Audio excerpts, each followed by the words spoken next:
And we are good. Thank you. Here we are. Good morning, everyone. This is a joint standing committee meeting of Criminal Justice Public Safety. Today is Tuesday, May 11th. And today we will be having 8 work sessions, 8 bills that were ready. We've already had a public hearing and we'll be working on that. I am Senator Susan DeChambeau, co-chair, and I represent the lovely towns of Dayton, Lyman, Alfred, Arundel, Kennebunkport, and Biddeford. The purpose of these work sessions is for the committee to receive information from staff and others in order for members to consider legislative proposals before us and make recommendations or reports to the Senate, to the legislature. Committee members and the committee analysts and those specifically invited to attend will be participating in the work session through Zoom. For members of the public wishing to observe this meeting, it is being live streamed on the committee's YouTube channel and will also be recorded for viewing after this meeting is concluded. Materials are provided electronically for this meeting, either through screen share, email, or posted on the committee materials page before the meeting. When it comes time for the committee to vote, we must have a quorum present, at least 7 members, including a senator. In order to be counted as present, you must identify, your identity must be visually verifiable in the Zoom screen.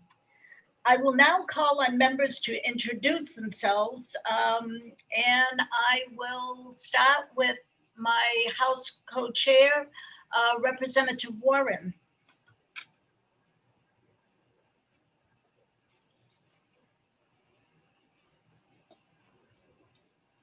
Oh, she's probably on the phone or something? Okay, I will. Senator, she's having some problems with her computer. Okay, I'm sure she'll work that out. I have the same problem when I'm there. She's in the room? Okay. I now will ask Representative Pickett to identify himself. Yes, thank you, Madam Chair. My name is Dick Pickett. I represent House District 116, towns of Canton, Dixfield, Hartford, Mexico, and Peru. And it's nice to have our House Chair here with us in person at the under the dome. And hopefully we'll all be sitting around this horseshoe soon. I don't remember you ever saying that when I was there, but that's okay. Representative. I did, but you didn't hear me. You probably were talking. Senator Seaway. Good morning. I'm Senator Scott Seaway here on the highest point in Albion.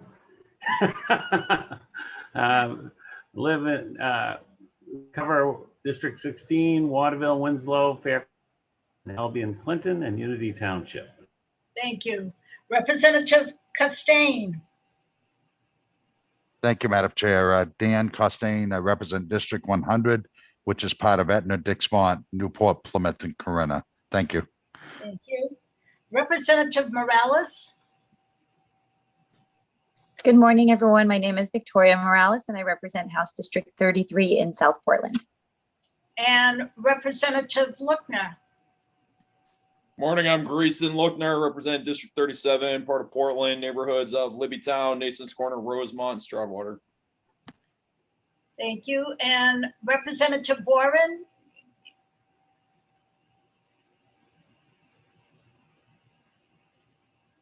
We still can't hear you. No, she's. Senator? Yes. Yeah, she's still having trouble.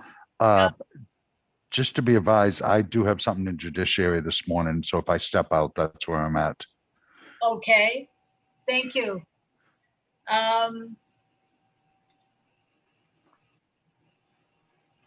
I could wait, but can she hear us? Can she just go ahead? Okay. We can hear you now, Representative. Great. Okay. I now will introduce our policy analyst. Jane Orbiton is with us. And our committee clerk, Jeff Fahey, with her little screen. And for those of you who are watching, that LD is the number we'll be starting with, but I failed to advise her that, or did I advise her? We have an adjustment to the schedule for this morning. We have representatives and senators who have meetings at the same time. One in particular has asked to go first. I will tell you that we will begin with 1307. That's Representative Cloutier. We will then go to 1348. So those are the two firework meetings. Number 3 will be 1154. And then 1170. Number 5, 1179. Number 6, 1250. Number 7, 1290. Number 8, 1313. And number 9 will be 1447. I will read those 3 at a time as we get nearer them. So we will begin with 1307. This is a bill, and we can welcome if Representative Cloutier is with us. This is from Representative Cloutier, and the title is an act to restrict the sale, purchase, and use of fireworks in the state. I will now ask if Jane has anything she would like to share with us before we begin. Sure. We're on 1307. This is a bill that repeals consumer sales and use of fireworks. And there were a number of questions. About municipal ordinances and home rule. And you asked for the Fire Marshal Joe Thomas to be present today. I haven't looked in the waiting room, but I know you were interested in having him come. There was some question about Section 7 of the bill, which looks like it's about municipal ordinances, and it's a little confusing. You have to sort of see it in context. It does look like that's what it's about. What it is about is authorizing plantations to adopt ordinances on fireworks, because as opposed to municipal home rule, where home rule is the rule and the exceptions are carved out elsewhere. With regard to plantations, they do not have authority to adopt ordinances unless they are granted it. So actually it took a little while for the legislature to do it, but eventually the legislature granted to plantations the same rights that municipalities have with regard to passing ordinances on consumer use and sale of fireworks. So that's what Section 7 is.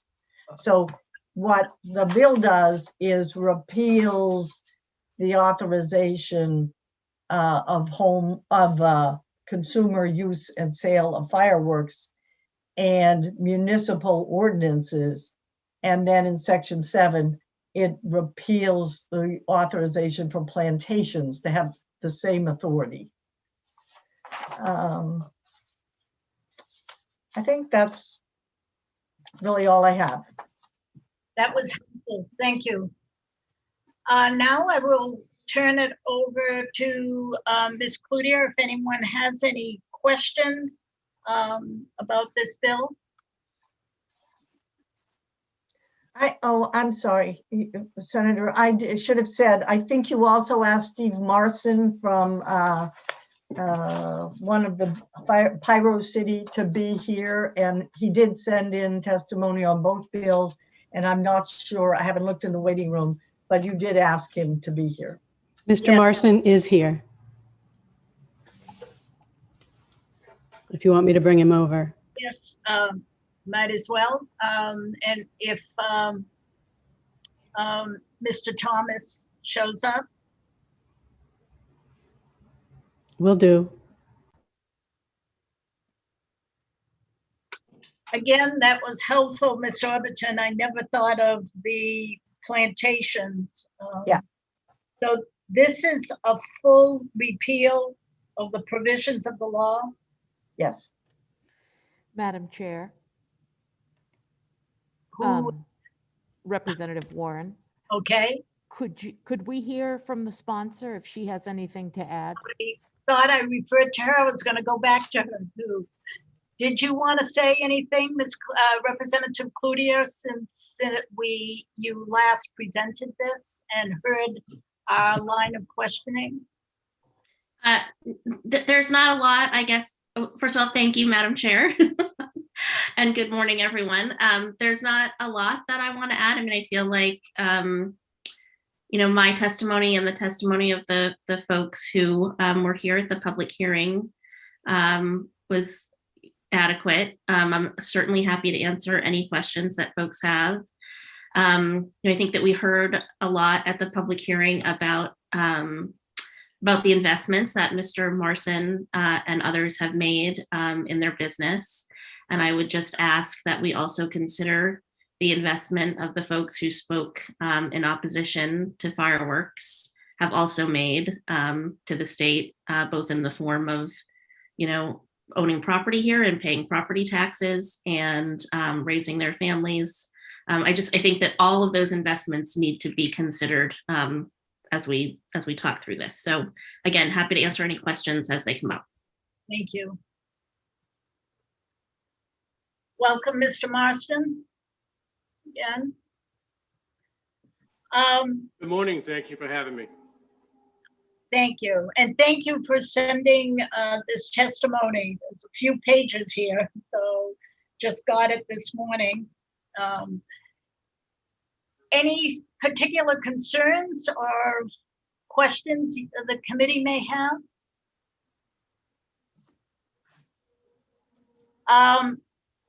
The bill, the public law went into effect, was it 2011? Yes.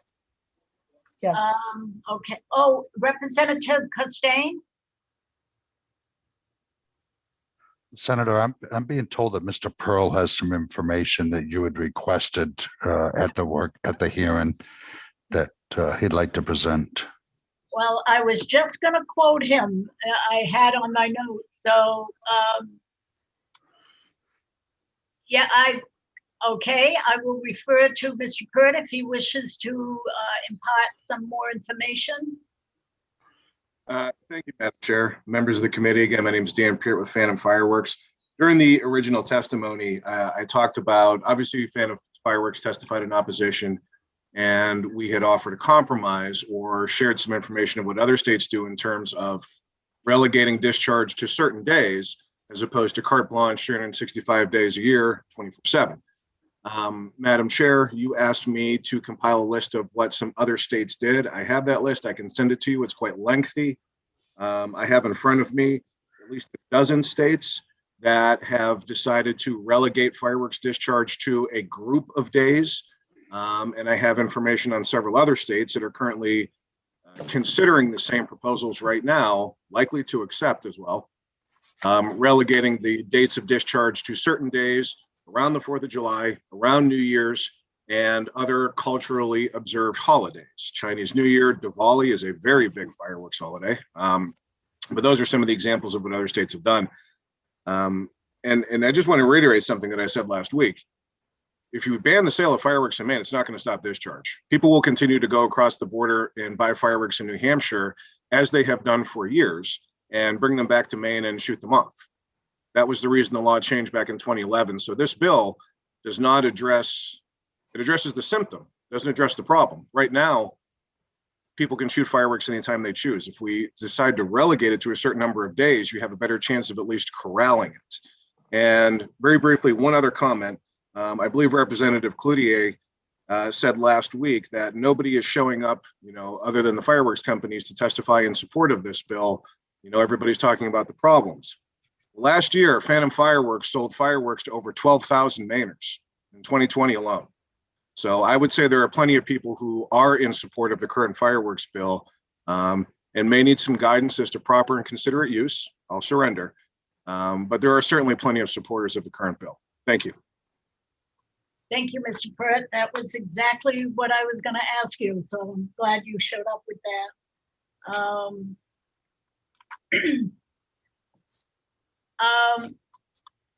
Did you want to respond to that, Representative Cloutier? Yeah, sorry, it's not so much a response as me. First of all, I didn't actually comment anything about who was showing up in support of fireworks, so I just wanted to set that record straight. But I did also want to say that I'm open to compromise here. I'm 100% on board with that. I appreciate coming to the table. I think that the days of the year is one issue. The other concern that I have is around the decibel levels. And I know that you're talking about that in the next bill. So I have zero expertise in, decibel levels. I would hope that maybe somebody in the fire marshal's office could help us with that.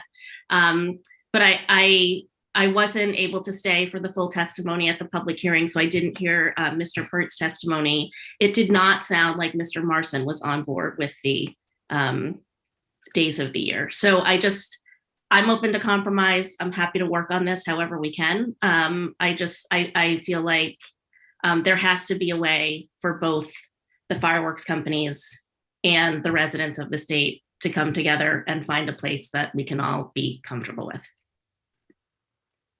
Thank you. Representative Pickett? Yes, Madam Chair, thank you very much.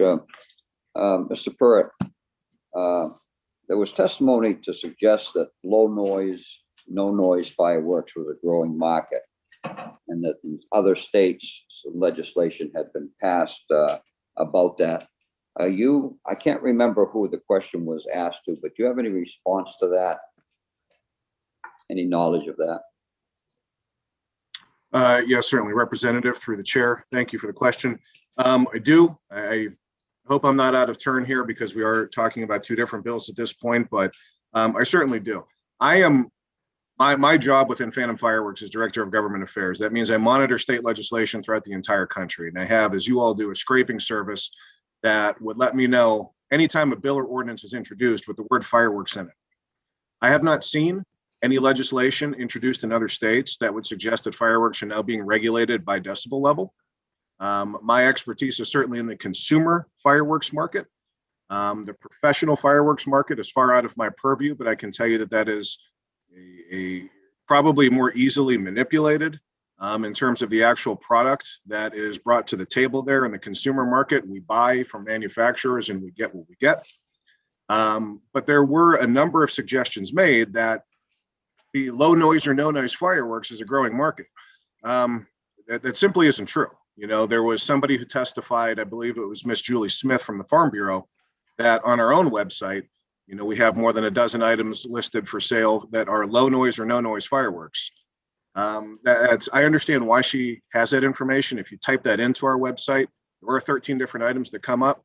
2 of them are not fireworks. One is actually a fan that you plug into your computer. But what we have 6. We have 6 items that we sell in our product line that are marketed as low noise or no noise consumer fireworks. And what's important about that is 5 of them are ground-based consumer fireworks. And I talked about Diwali, which is a cultural celebration for the Hindus. And that's something that they look for: ground level, low noise or no noise fireworks. On our website, in the same search, there is one option for aerial fireworks. Now, I testified last week that we have two. We do have one more. It's just not listed on our website. But we have seven. We have six on our website. We have one other that we're probably out of stock in right now. And we have over 650 different items in our product line. So, and for the record, we are the largest fireworks retailer in the country. So to suggest that this is a growing or emerging market within the consumer fireworks industry is simply not the case. I believe that, again, it might have been Miss Julie Smith from the Farm Bureau last week who testified that states such as California or New York were pursuing decibel level regulated fireworks laws. I haven't seen that. If it's out there, shame on me for missing it, but I've not seen it and I've checked since then. Also important to recognize, California and New York do not have the same fireworks laws in Maine. They only permit ground-based consumer fireworks. They do not permit aerials. So it's not as readily accessible or as easily attainable as some would have you believe. But frankly, that's besides the point. And I'll be very brief. Thank you for your time. Regulating fireworks by decibel level is an impossible standard of compliance. It doesn't exist. You know, and somebody even suggested, it was not the senator who introduced the bill, in fairness, but somebody suggested last week that the fireworks should not be sold if they exceed a certain decibel threshold. Madam Chair, members of the committee, we have no way to do that. That method of measurement does not exist in our industry. The federal government pursued this, as I testified last week, and failed and admitted that it was not something that they could get their hands around. And that's regulating the standard of compliance to bring fireworks over before they even are allowed into the port. So this decibel level unit of measurement here is, frankly, to me, terrifying, because it's a backdoor ban. It's not a decibel level requirement, it's a backdoor ban. You know, it's not something that we can meet. We can write it down and say that that's a reasonable idea, but nobody can tell me, and someone has yet to tell me, how we regulate ourselves to say that we cannot sell or your residents cannot use a firework that exceeds a certain decibel threshold. And that is a significant concern that I have. Thank you very much. I'm happy to answer any questions. Yeah, thank you, sir. Madam Chair, Madam Chair. Yes, I know, I'm getting to you. Let's stick with the information that we have, and we'll ask you particular questions. Representative Pickett. Yes, I was going to ask if you mind if I have Mr. Marson chime in on on the same question, on what his experience is with that. Well, I thank you. I was just, if I may, I had a particular question or a statement for Mr. Marston. And welcome again, Mr. Marston, and thank you for submitting the statistical information. It was well presented that the law that passed in 2011 or 2012 basically said that the whole state and towns and cities and plantations can have fireworks. It appears, given your testimony in writing, that since that time, 51 municipalities have prohibited that. That being said, that because people, I said it, that is a local home rule opinion that each municipality can prohibit if they wish to. And I also want to thank you for the testimony that I am now looking at. The taxes that you paid since that bill was passed totals almost $1.7 million in taxes to the state of Maine. So those are the two things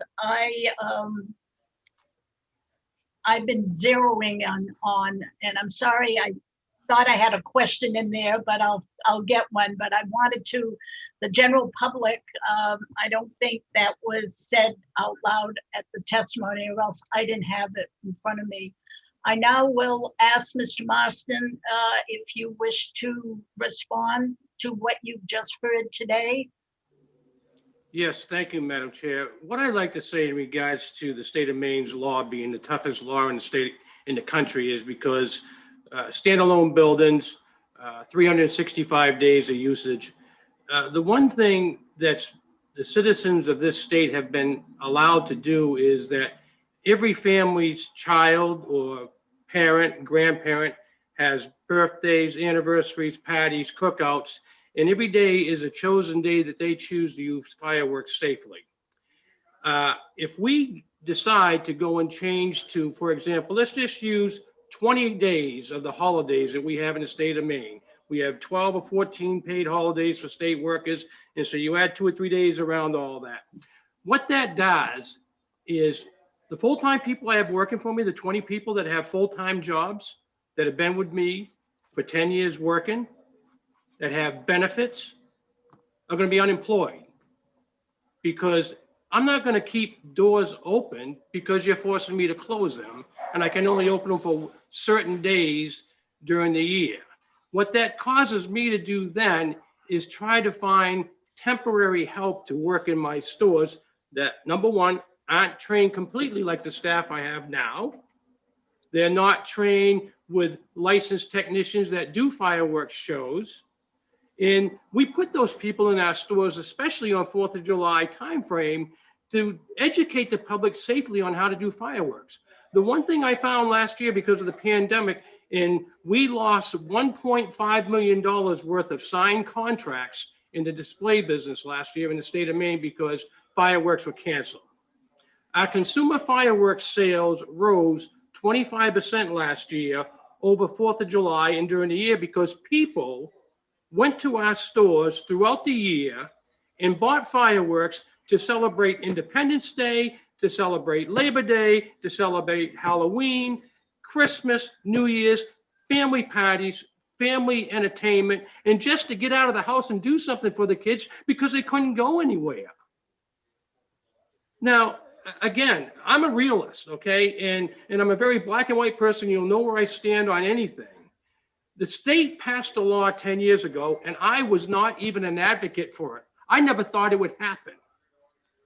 And when it did happen, because we just came through a recession, I knew of properties that were available that I could buy or lease on very good terms. And since then, I've bought properties. I've invested millions of dollars, as well as Phantom has invested millions of dollars in this state and its people to do this safely.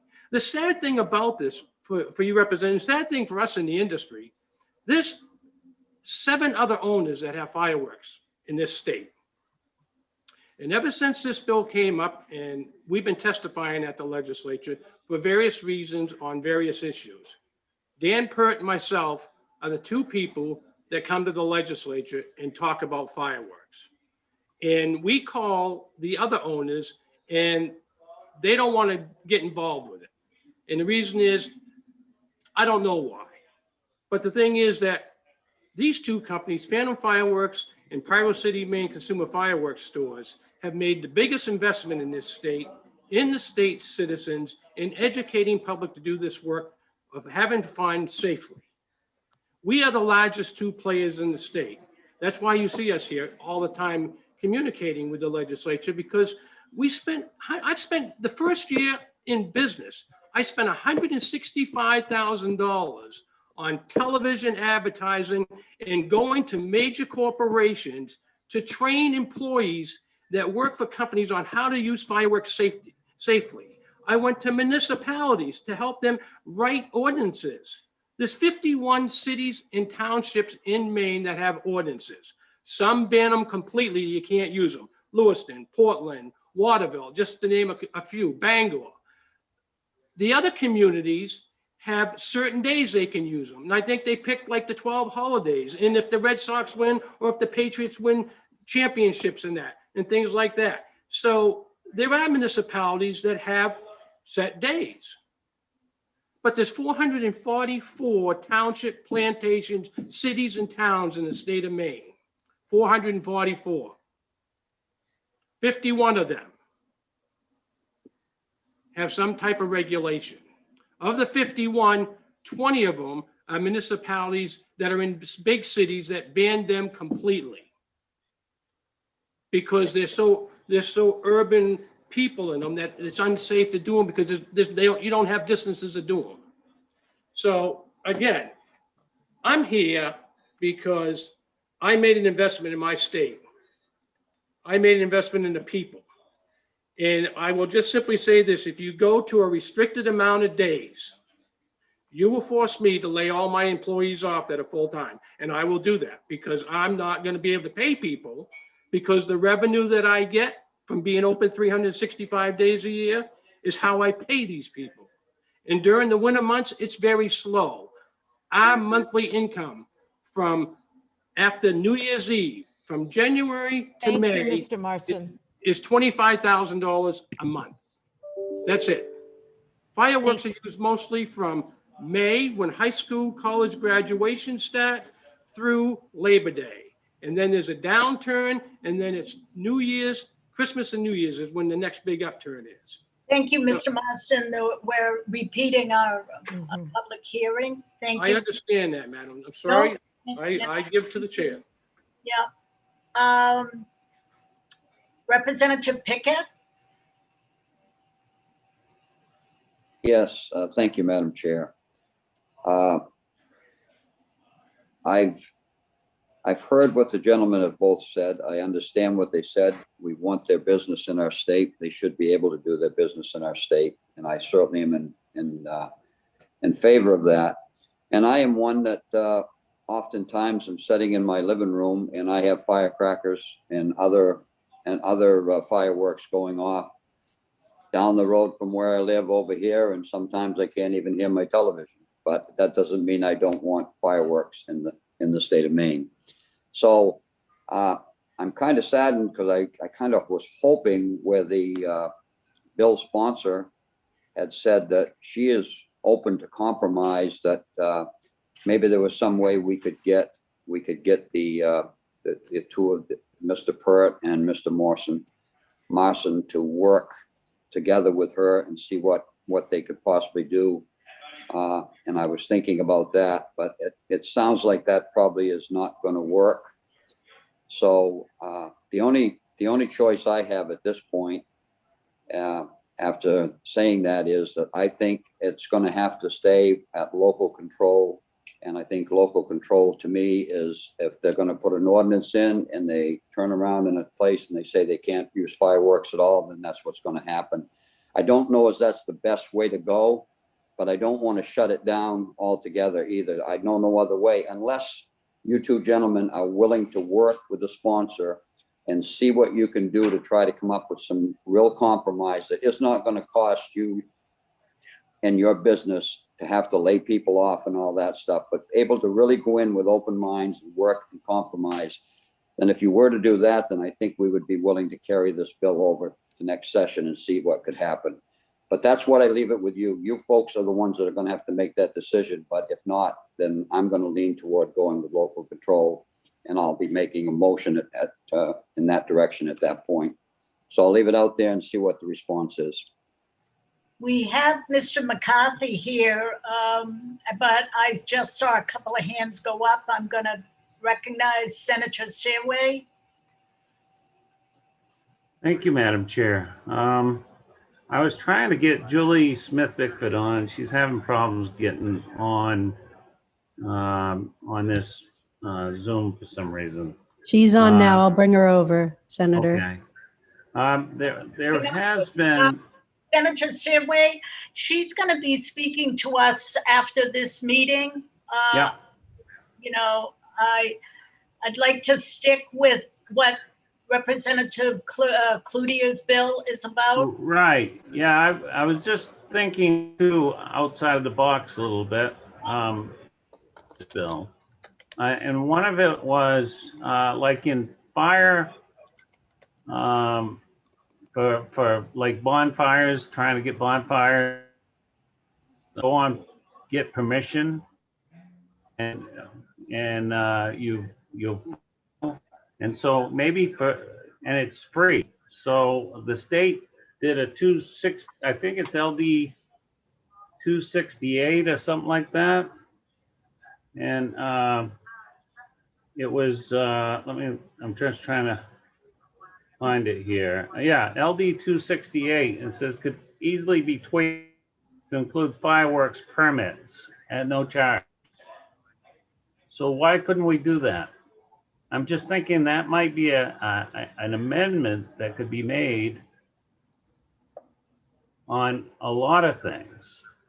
So I don't know, that's just thinking out of the box, but, Well, we have two firework bills today. This Yep. one is an outright ban. And Right. so we're taking testimony about one, how that impacts the economics of the state and Yep. people.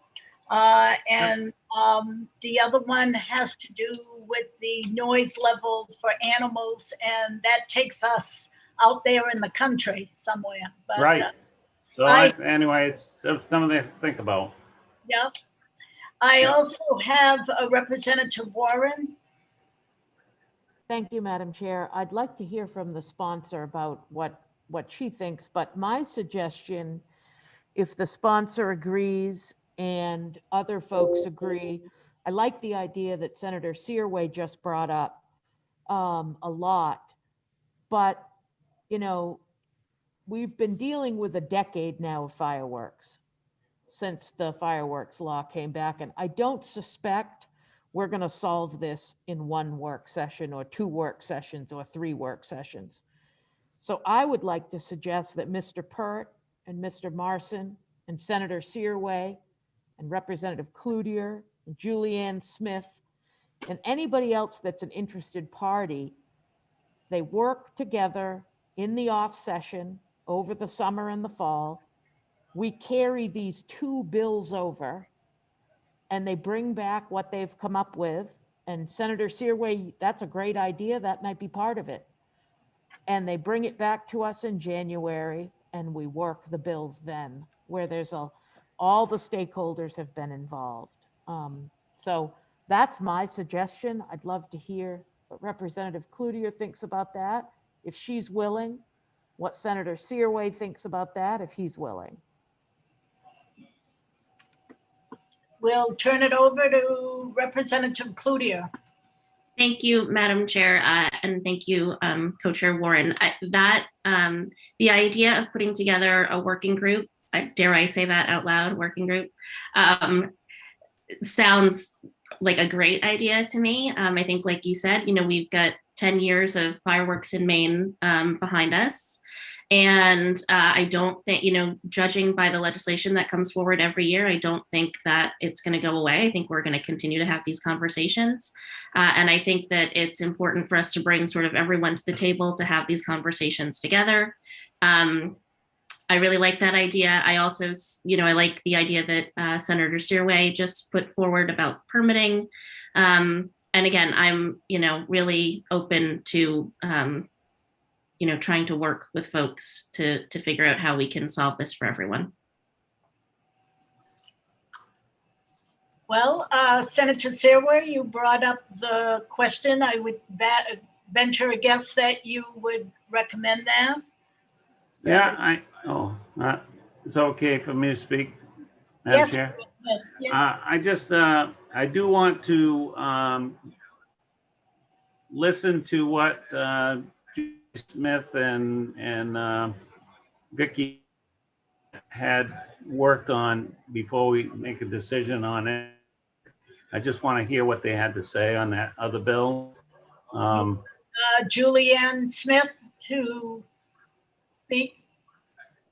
Yeah, I mean, I want to hear, because I know they've been working on it for a while, and I realize horses are very skittish, and they're the one take the brunt of it this summer and this fall if we don't do anything. And so really like to see at least maybe something, and then but we'll talk to them and see what they come up. If we don't like it, and we can carry it over if you feel. So this working group, what I understand would be the 2 sponsors of 2 separate bills having to do with fireworks, which is Representative Cloutier, Senator Searway. Along with that is Julianne Smith, represents the Farm Bureau with the animals. The 2 business owners, Mr. Pert and Mr. Marston. And I would venture a guess, the lady who testified with her horses. Vicky Schmidt, yeah. So that sounds like a good group, and it's you know, we're just discussing this, but a carryover for next year. Julie, do you wish to make a statement or a comment on that? Thank you so much, Senator. I would certainly be in favor of a working group. We'd be happy to come up with a solution that works for everyone. We certainly don't want to negatively impact businesses, but at the same time, we don't want our businesses negatively impacted. So I would certainly be happy to participate in that. Okay, thank you. Representative Cloutier. So I was just going to add that, thank you, Madam Chair. For the working group, I think it would be important for us to include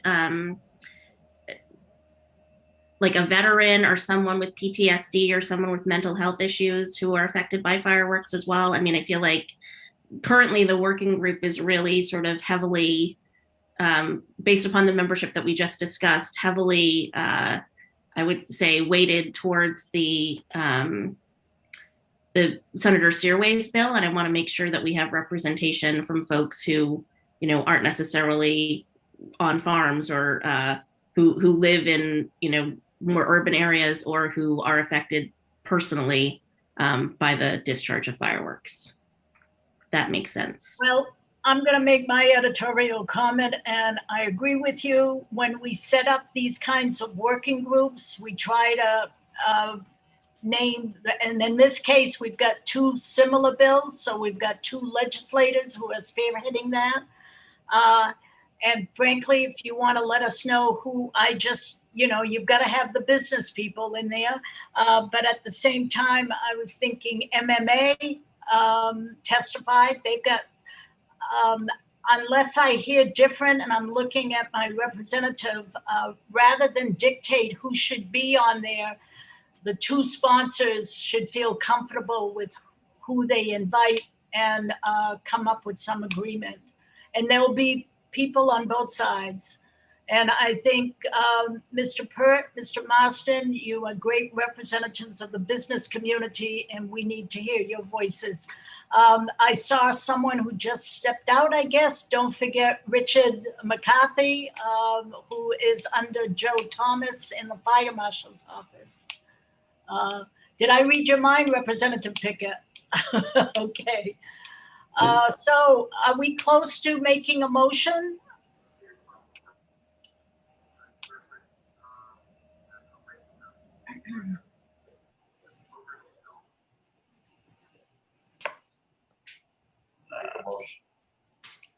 Representative Pickett? Yes, thank you, Madam Speaker. In the interest of time and also the interest of doing the right thing and trying to work and see if we can make this work for everybody before we take a move one way or the other, with all the parties being willing to work together, I would make a motion to carry this bill over. Both bills, I'm sorry, carry 1307 and 1348 over. Second. Who seconded that? Representative Warren seconded. So motion by Representative Pickett, seconded by Representative Warren to carry over 1307 and 1348. Ms. Overton?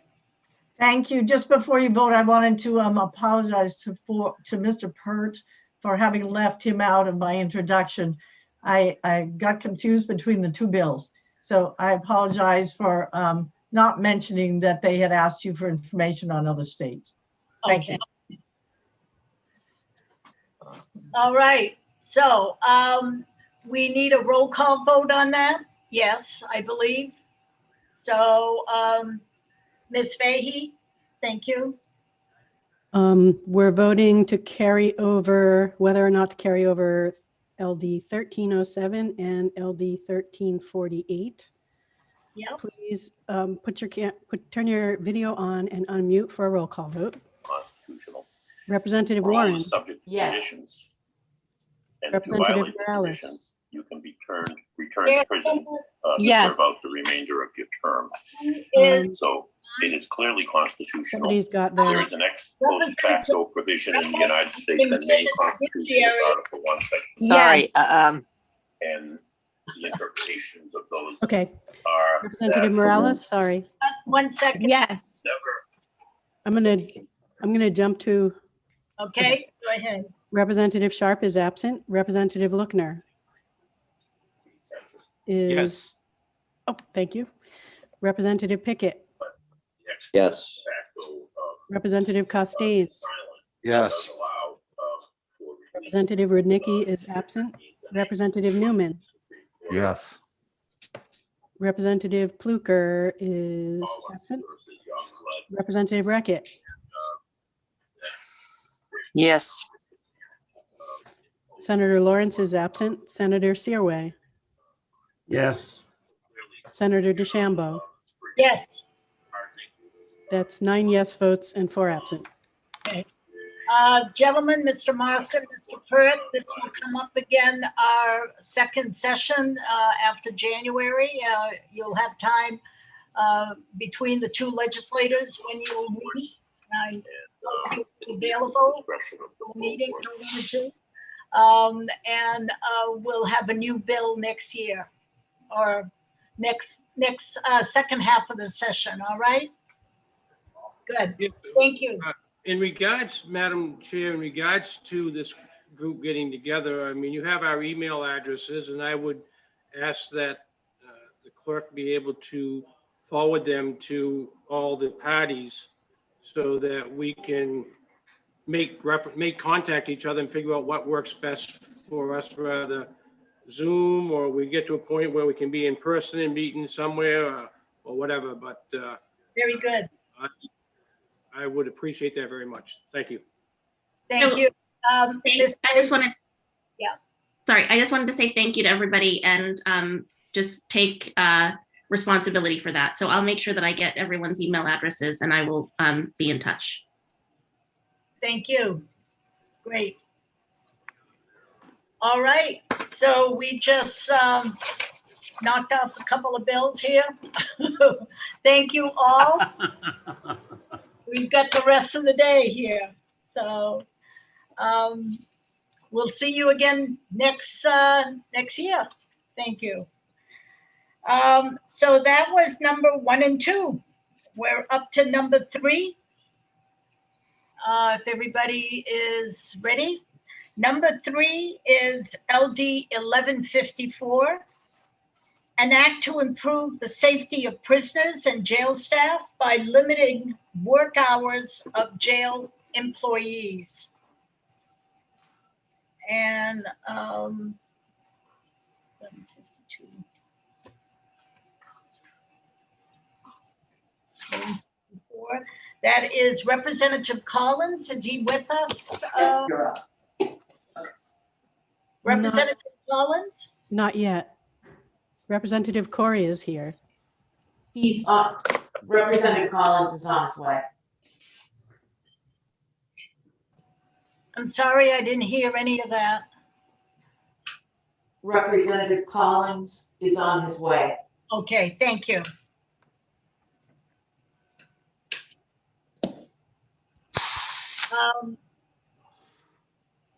Well, we'll wait.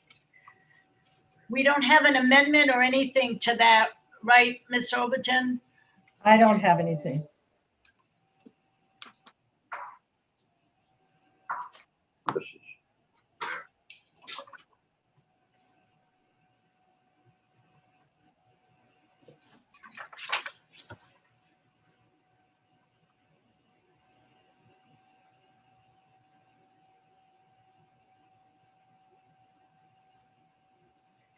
I don't understand. On my notes, when we heard that, I had someone made a motion and someone seconded, but we must have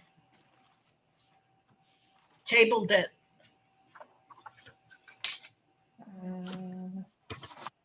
Did anyone recall that? Did we table it for a reason? No? Yes, we did. We gave Representative Collins more time to work on it. He has been Okay. working on it. He's here. He's going to give us a report on the work that he's been doing. Great. Welcome, Representative Collins. Thank you, Senator DeChambeau and Representative Warren, distinguished members of the Criminal Justice Committee. I'm Benjamin Collings, represent House District 42, which is part of the city of Portland. I did want to get back to you. Thank you for allowing me time to speak to some people.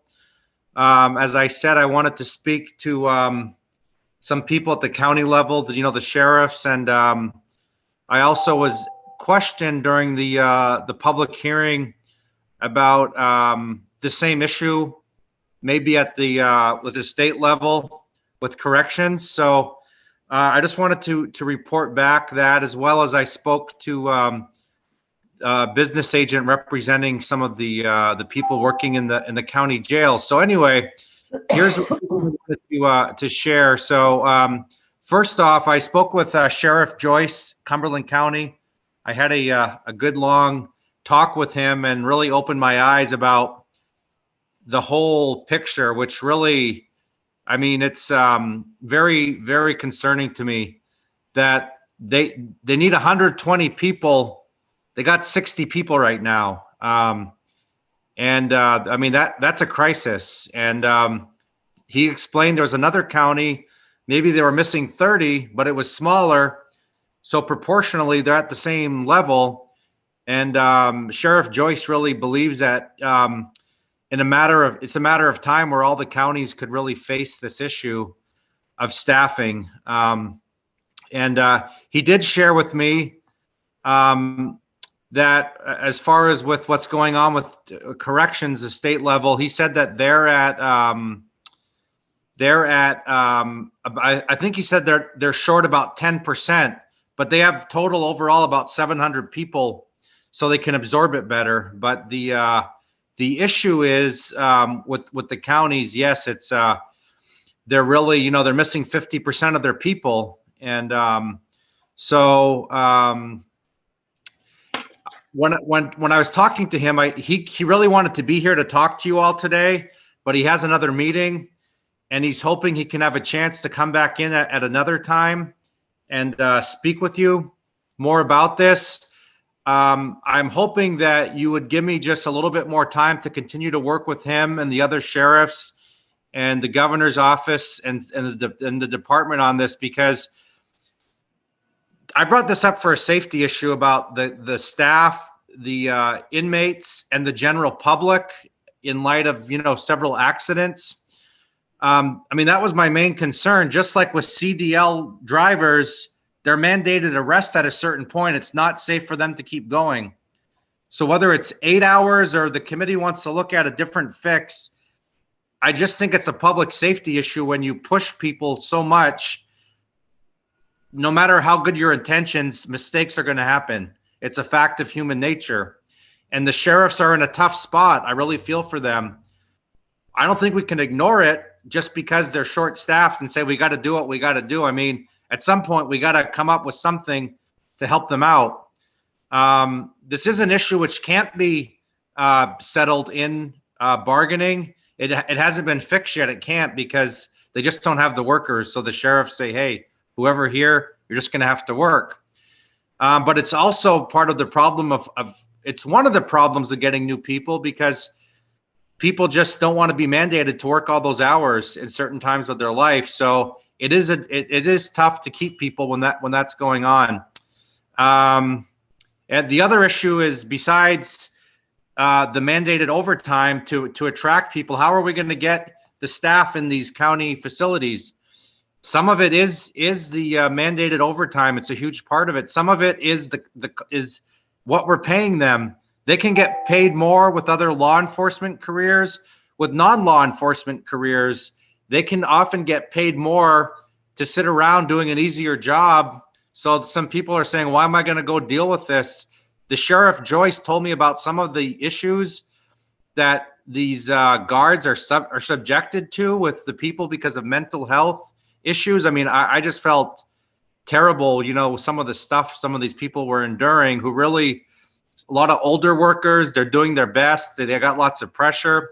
But this is a huge issue. My friends here in this committee, this is a huge issue. It's a safety issue. And if we can't find a way to help the counties and the sheriffs get more money to make these jobs more attractive, to deal more with the substance abuse and mental health issues. Sheriff Joyce has also for years been crying out for help on that. He's like, look, these people coming in here with these issues, like we got to, you know, we need to deal with this. So I'm just saying that I brought this bill up to deal with the safety issue, but there's a lot more that has to be addressed.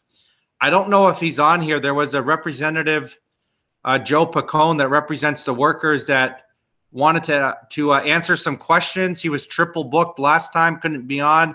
Some of the questions the committee asked, I couldn't answer, about negotiations and what's going on with the workers end.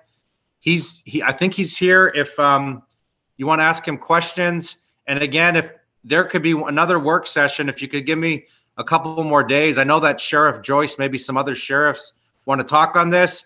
And I would be happy to offline work with any of you committee members to continue to work with the sheriffs, but I really want to reach out to the governor and others. And this is a bigger problem than I even imagined. And if this continues, I mean, what are we going to get to?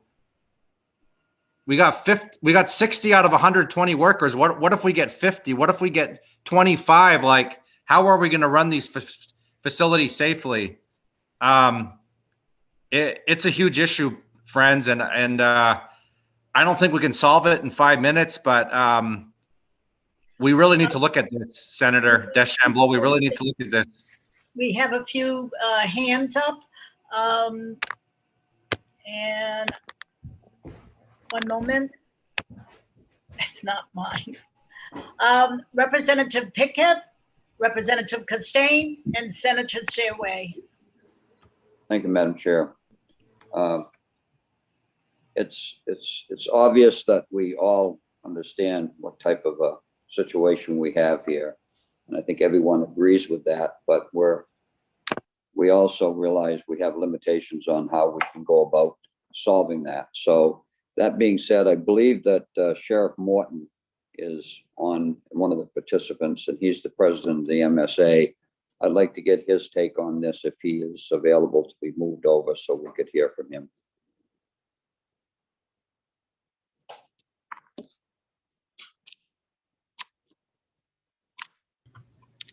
You have a question for Sheriff Morton? Yes, I do. Want to bring, okay. Welcome, Sheriff Morton. Morning, sir. You've been listening, I'm sure, to this work session, and as being the president of the MSA, I'd like to know what their position is on what they think about this bill moving forward. Thank you, Representative. My name is Troy Morton. I'm the Sheriff of Penobscot County, also the president of the Maine Sheriff's Association. First and foremost, I really and truly appreciate Representative Collins' follow-up with actually going in and seeing that there's more to the issue, that this is only a small piece of the root causes to some of the challenges that we face at the county jail level. This committee knows too often too much that we talk about how we've been tried to increase services and programming and whatnot in the jail. Every time we add those layers into our facilities, that means it takes more staff. When the challenges of mental health are overrunning our doors, that impacts our staff, and it certainly impacts those that are incarcerated. We did conduct a survey, as I mentioned I would last week, receive responses from all 15 of the county correctional facilities. So just a couple quick numbers, if Representative, that makes sense, if you'd like to hear those.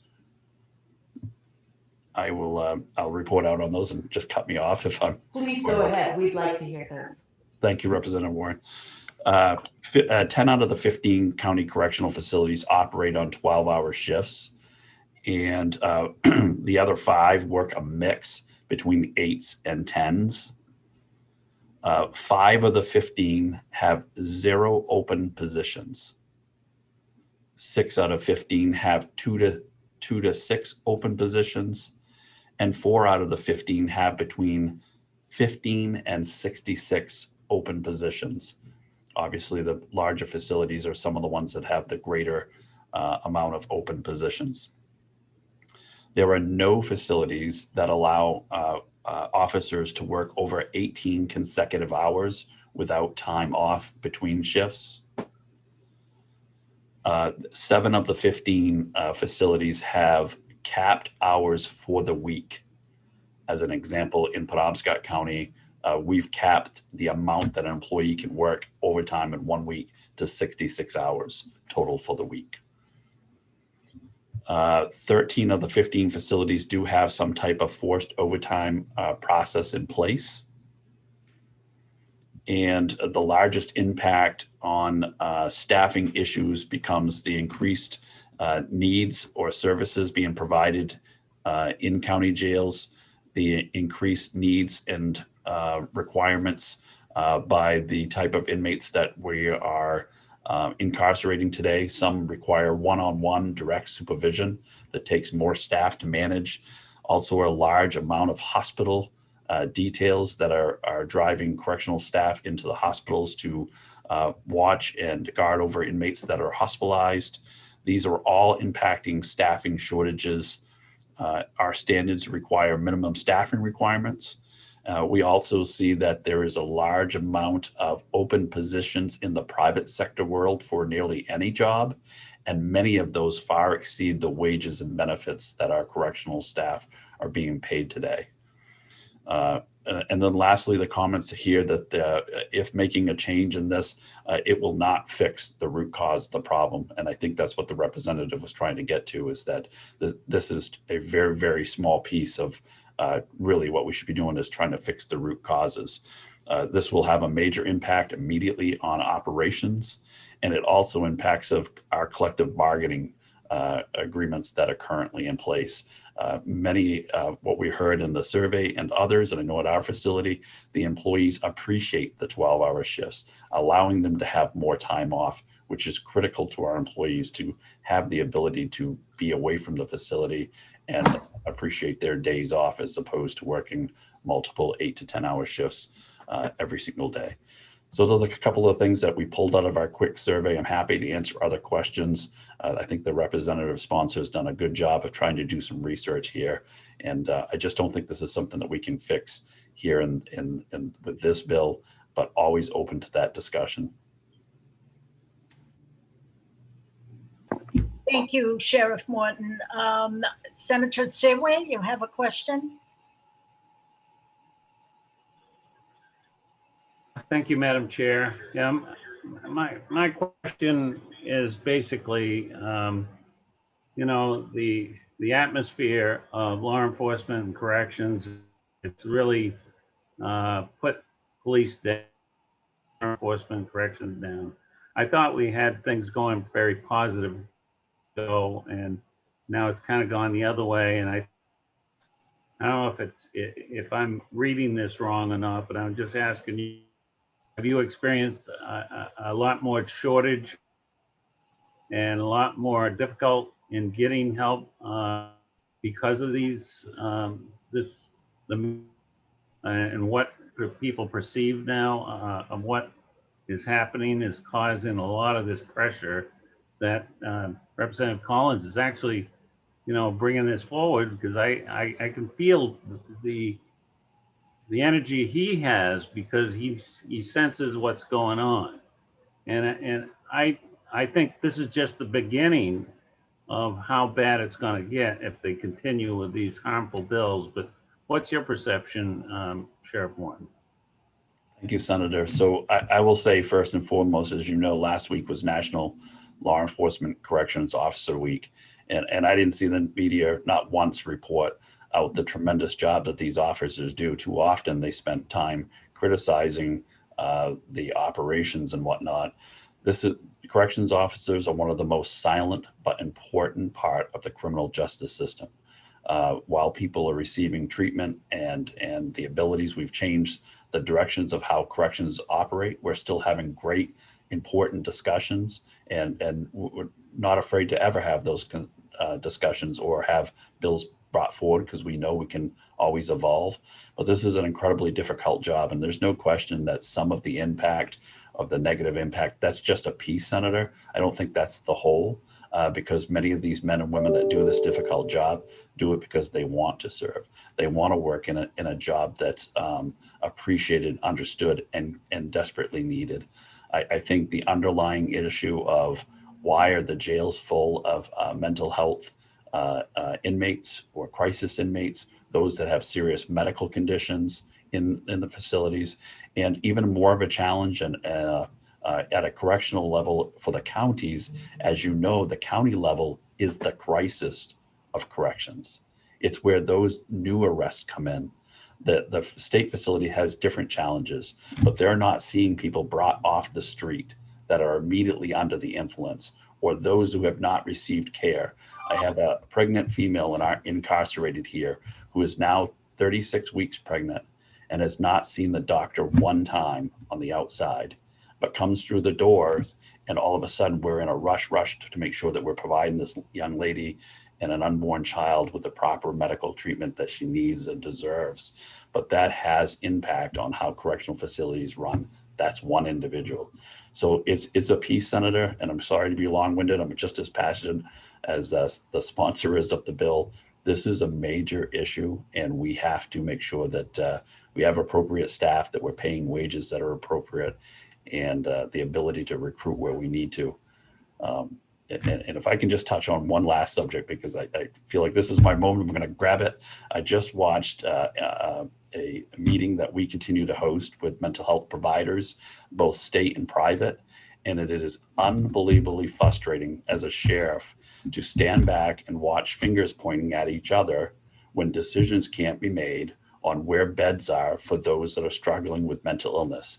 And when those fingers are pointed at each other, the end result is too often people are being brought to jail. And we understand that staff are not in a position to be hurt or assaulted in our ERs, at our hospitals or our mental health facilities, but simply arresting them and putting them in the county jails or the state prison system is wrong. And our state can do better and should do better.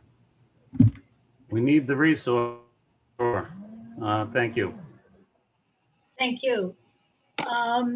Representative, I believe it's Representative Warren, and then Representative Pickett. Thank you, Madam Chair. It is going to be my intention to table this bill and give the sponsor more time to work on it.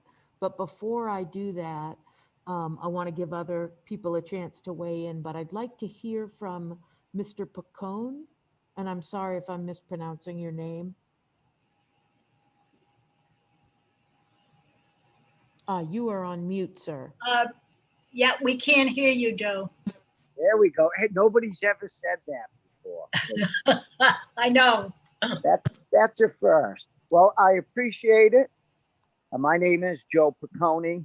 I'm a Teamsters business agent with Local 340. We represent public and private sector employees. I honor and the privilege of representing a number of law enforcement agencies as well, police and corrections officers. What I'd like to say is I can appreciate what the sheriff had to say. But I got to be honest, I've been doing this not as long as everybody, but I've been doing this for 9 years now. And it sounds to me like the response is more in the meantime, or we've got to fix this some other way. I also represent a number of freight drivers. Shaw's, by the way, is a group of folks that I represent. Unlike the public sector, the private sector has other avenues available to it. These correctional officers, I've heard about the capped overtime. I've heard about 15 to 66, 4 of them are that short. I don't think what we're asking for, I do think we have to do something, because I've heard all of these sincere concerns addressed. And I do believe that the sheriffs are actually being done a disservice by the state. When you go 18, even when you have 18 hours, and then I noticed it was, you have to have time off. Well, how much time? What's the appropriate amount of time? we have individuals and the whole idea of different county jails taking other prisoners in order to get the money to pay the staff to get new employees. But in the meantime, we've had examples of, and again, I want to qualify that I represent law enforcement. I represent police officers, correction officers. Their job is not getting easier, but this is not a new problem. It isn't a problem based upon what's gone on in the past year. What's gone on in the past year is making it even more of a difficult problem. And had we tried to address this the appropriate way sooner rather than later, the hole we're trying to get out of might have been a little shallower.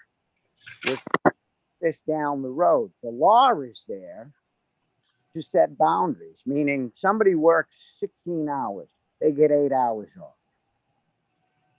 I find it, other than within the law enforcement industry, that seems like an awful low bar for us to set for a workforce that has to take care. The sheriff made very good points.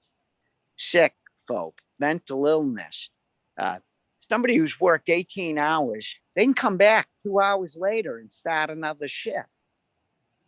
I got to tell you, putting somebody back into a jail where now they're supposed to disperse medicines, de-escalate situations. Mr. McCoy, could we focus on the bill about work hours? I'd be interested in the kind of negotiations and like what county jails do you represent? And has this come up? And what is the stumbling block? What's the barrier to having the other side agree that something needs to be done with work hours? Certainly, I can. I do understand the bill has to do with the amount of hours worked. Now, insofar as putting it in the format of negotiations, we've brought it up every time. Schedule, okay? Or overtime. The answer is no. And the answer is no from the administrators, whether it's county, ultimately it's county commissioners under the either advice or non-advice of the department head, the sheriff, okay? So the answer is a simple no, because they don't have to.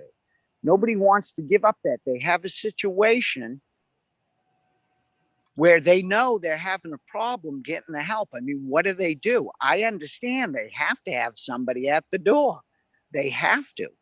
Even if that person's completely exhausted and has no cognitive behavior left in them at the end of the day, why would they surrender that ability to do that when they know they can't get the help?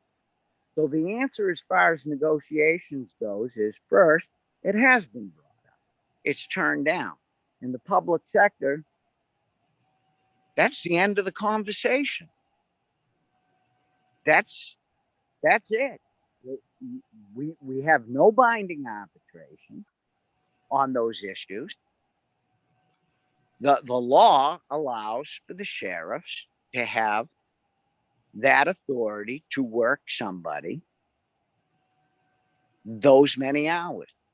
And the state has created, or the counties, a situation that's currently untenable. So as far as negotiations go, I suppose if that's the conversation we're going to enter into with the sheriffs, I don't understand from a negotiating standpoint why, if I'm not willing to have a law that says X amount of hours off between shifts, why in the world would I agree to that in negotiations? I'm at a loss. We're looking for help beyond that. Mr. Pacone, how many counties do you represent? I myself represent 2. The Teamsters represent 4. No, but you've got what? York County's one of them? That is one from another business agent. I have myself personally, I have Hancock County and Somerset County. Okay. Now, have you had to negotiate I heard Sheriff Morton's presentation. I believe Penobscot has 12-hour shifts. Is that something that is helpful in negotiation? Is it instead of 5 8-hour shifts, is to have 2 24s and 1 12 off or something like that? Well, Have you been able that would be Sheriff Lancaster. I don't know if he's on the call or not. We have, and the sheriff has, worked diligently to try to come up with something. We have contract language on scheduling, not, keep in mind, that does not exclude the ability of the sheriff to mandate overtime. We have manipulated that schedule and agreed to every, even at where you have bargaining unit members who don't want 24 hours or they like the 12 or the 8, we've agreed to a variable of schedule to see if we could try to manipulate that and make it work. The sheriff has done that. Mr. Picone, I've asked you a couple of questions, and so has Representative Warren. I'd like to go back to Representative Warren, followed by Senator Searway. Thank you. Thank you. Madam Chair, I don't know if Senator Searway still has a question, but I was going to make a motion to table, but I'll wait and make sure if he Okay, thank you. needs something first. Yeah, let's ask Senator Searway if he has a question, and then we'll come back to you. Is that all right? Madam Chair, I was motion. I make a motion myself, but Yeah. okay. Is that it, Senator Searway? I'll go back to Representative Warren, who will That's motion. it. That's it. Okay, thank you. Representative Warren. I'm sorry, I didn't really hear. Did he make a motion to table and I'll second? No, I'm giving it back to you. Okay, I make a motion to table. Is there a second? I second. Seconded by Representative Morales. So we're gonna, okay, I'm not gonna say anymore. Oh, you're raising your hand. Thank you. I was wondering. I can't remember now. Is the raising of the hands okay, or do we say the names? Okay, thank you. All those in favor of tabling? And it's unanimous of the members that are present. Ms. Orbiton, we're really down to the wire here. Madam Chair, Yes, Representative Pickett. thank you. Before Sheriff Morton leaves, I just wanted to take this opportunity because we talked about last week being National Correction Officers Week. This week is National Law Enforcement Officers Week. And I want to thank you, sir, for your service to your community, your service to the citizens of the state of Maine, and every law enforcement officer out there that's doing a job today that is one that really is being challenged from every way possible. And you have my respect and my admiration, and all of you do. Thank you, sir. I echo that, Sheriff Morton, and I was thinking of the local TV stations that get little snippets of what's going on in the legislature. This is the kind of debate they should put on for people to hear. This is a learning experience. So I also, I was with a number of correctional officers last weekend, and I wish I had known that was Officers Week. So thank you very much. Ms. Overton, do you have a suggestion when this might be able to come back? I think, and unless the chairs have a particular date in mind, I think maybe we should just table it right now and then let you all decide when you want it, and I'll get back in touch with people. We're meeting to talk scheduling, so I think that's a good idea because we've got a bunch of things to do, so. Good. Thank you. And I just wanted to ask Sheriff Morton if his figures that he gave from his poll, if those are in good readable form, if he could give them to the committee, that'd be great. They are in form. I will make them in much more readable form and get them right. Thank you, Sheriff. With everything else you got going, but this is important. Thank you. Thank you. Representative Collins? Yes, I just wanted to thank you for allowing me time to speak with everyone involved. I am going to reach out to Sheriff Joyce and more sheriffs and people at the county level and people working on the inside. What I did want to just throw out there, and I don't want to take any more of your time, was I was just wondering, with federal money or just even without the federal money, if the governor or anyone has talked about this issue or proposing more money for the places where we need to pay people more in these facilities. Representative, So I really yes. appreciate those comments, and I'd appreciate talking with you about it, but we are afoul of the rules. We have tabled this bill, so we should not talk any more policy about this bill. Please give me a call and we can talk about federal funding and the governor and all that, but we really shouldn't be doing it once we've already tabled a bill. Okay. Thank you. That's the first time I've broken a rule. I apologize. Yeah, I bet that's No, not it true. is not. That's great. Thank you. That made me smile. Okay. All right, we're moving right along. The number 4 bill, I'm going to have everybody take a breath there, is 1170. And this is from Representative Costain. And the title of the bill is an act regarding unauthorized possession of a firearm in a correctional facility. And this was tabled, so we're back. Representative Costain? Thank you, Madam Chair. So I believe that Ms. Overton sent the amendment out to everyone. You folks should have that. I'll entertain any questions, and the good sheriff's here. If I can't answer them, he can. And if anybody has any questions.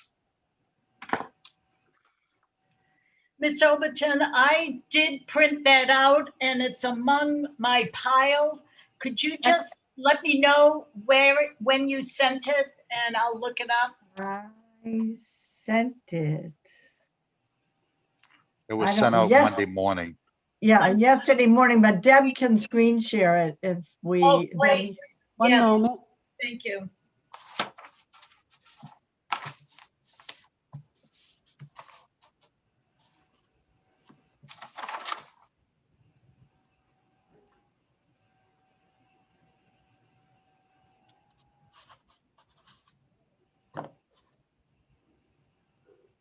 So I can just speak briefly about it. I think Representative Costain worked with me and he came up with wanting to address in the jail or correctional facility or on the premises of the correctional facility or jail.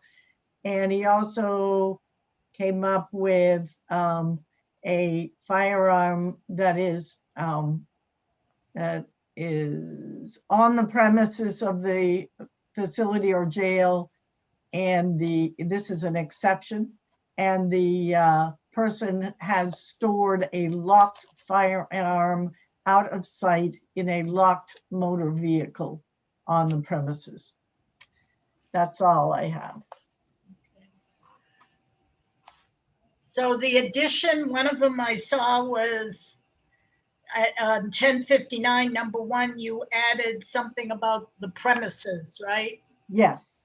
So what we said is like the parking lot or what have you, the ground of the jail. Good, thank you. Yep. And then also in the firearm is locked out of sight and it's in a locked motor vehicle on the premises. That's an exception.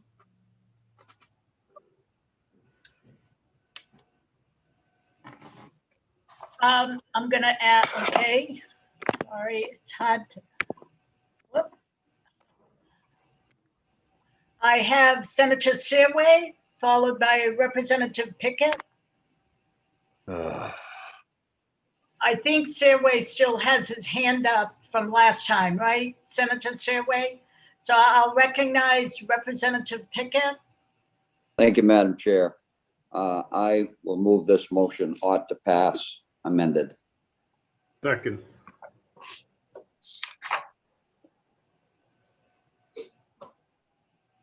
It's been moved and seconded, ought to pass as amended. Any questions or comments or statements by that? And I see Representative Newman. Did we have a second? I'm sorry. Yeah, it was me. No, Scott. Yeah, thank you. Representative Newman? Thank you, Madam Chair. The only question I've got is on that sentence, it says a locked firearm in a locked vehicle. Does that mean you have to trigger lock on it? Because putting lock in there twice doesn't make sense to me. Now, the intent, may I respond, Senator? Go right ahead. The intent is that it's in a locked vehicle. So lawns of firearms out of sight in a locked vehicle, that's all it needs to be. Oh, okay, then I think that first word locked needs to come out of that sentence because it sounds like it could be read as locking it in a case or locking it somewhere else and then putting it in a locked vehicle. I will refer to Jane, Miss Overton. It's what you all want, but you all know guns better than I do. So you need to decide you want to just have it be out of sight in a locked vehicle. Out of sight. Yes. Okay. Especially deer hunting season, not to put the rifle in the back of the pickup truck. Okay. Call So the question. does that answer your question, Representative Newman? Yes, all set. Thank you. Okay, thank you. Seeing no other questions or statements, it's been moved and seconded, ought to pass as amended. We'll have a roll call vote, please.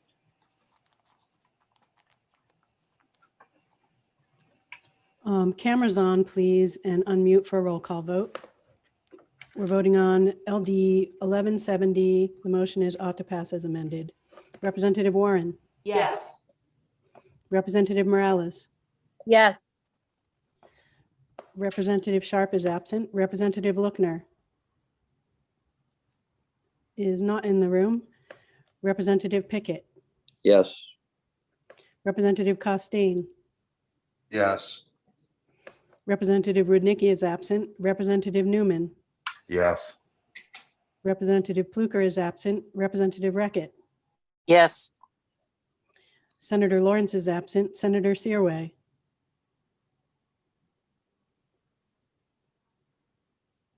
Yes. Senator DeChambeau. Yes. That's 8 yes votes and 5 absent. Thank you.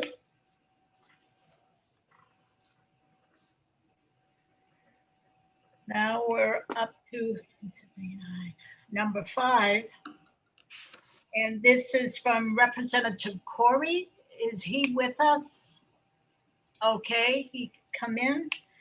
And the title of LD 1179 is an act to restrict Maine law enforcement participation in the federal firearm confiscation, right, or buyback programs without legislative approval.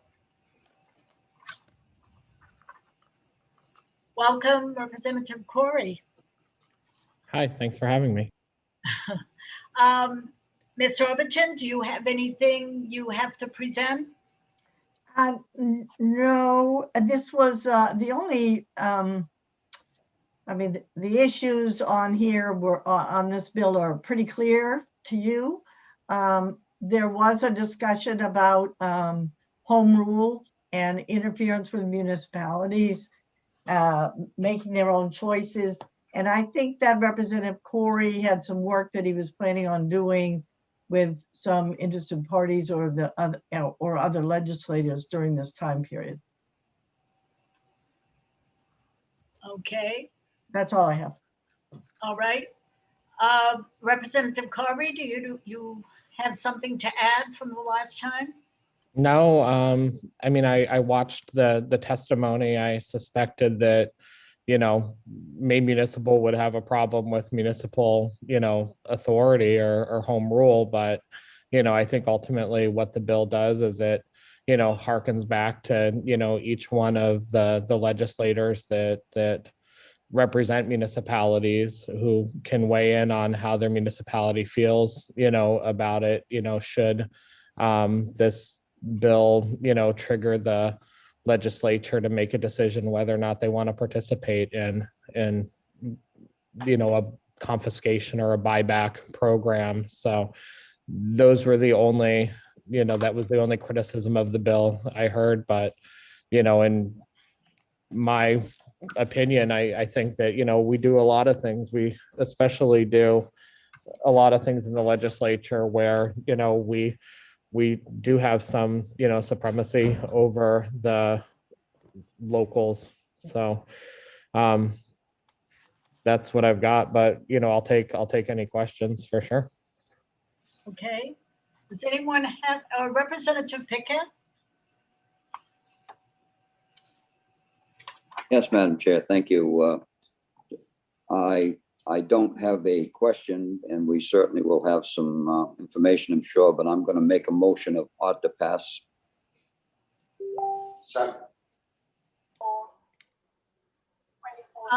It's been moved by Representative Pickett, seconded by Representative Costain, I believe.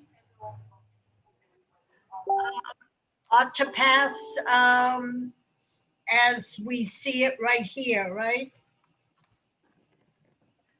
Anyone have any questions or concerns, or I should say, about the motion? All right. I didn't have a chance to weigh in on this. And I will say, I just thought it was a little convoluted that the majority vote of the House approval by the governor is not something I would go for, so I will not be supporting this. So I will call for a vote. Video on, and please unmute for a roll call vote. The motion, the LD is 1179. The motion is ought to pass. Representative Warren, No. Representative Morales, No. Representative Sharp is absent. Representative Lookner, No.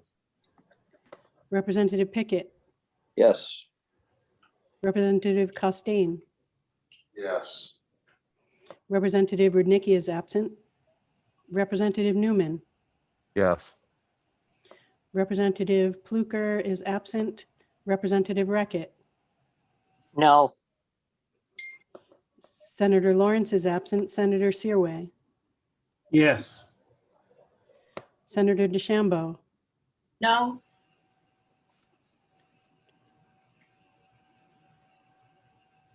that's 4 yes votes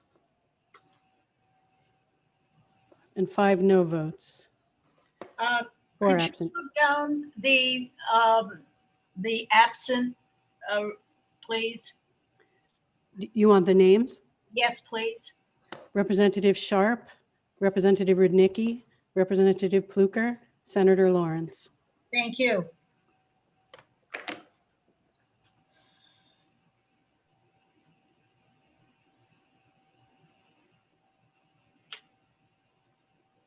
Okay, thank you very much.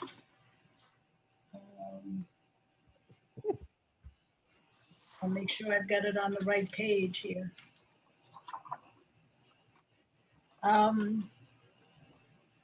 This was 1179. Senator Deb has her hand up. Yes. Go ahead, Deb. Oh, Raising my hand for Jane for the, Oh, they ought not to pass? Yeah, the people who vote, well, Mine was ought not to pass. yeah, at this point, the people in the minority on that, I don't know if that will stay a minority. Those people wanted ought to pass. People voted against it. Do they want ought not to pass? Yes. Right. I'm looking at Representative Warren. You Yes. agree? Thank you. Thank you. So that was 79. We are now up to our sixth bill. Take a deep breath, everybody get used to it. LD 1250. LD 1250 is from Representative Morris, and it's an act to allow law enforcement officers with federal law enforcement officers safety clearance to carry a concealed weapon.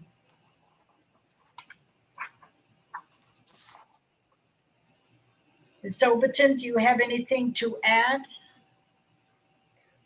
Well, there were a number of issues raised on this bill in the testimony. One of them was whether the bill language in notwithstanding any other provision of law to the contrary was broad, perhaps broader than it needed to be, and that if people who are interested in the bill might want to focus on what laws they are really trying to override, as opposed to all laws that in the state. There was also a question on line 6 and 7. There's references to carrying a concealed weapon. I think maybe in some of our laws, it's more about carrying a concealed handgun or a concealed firearm rather than the broader category of weapons.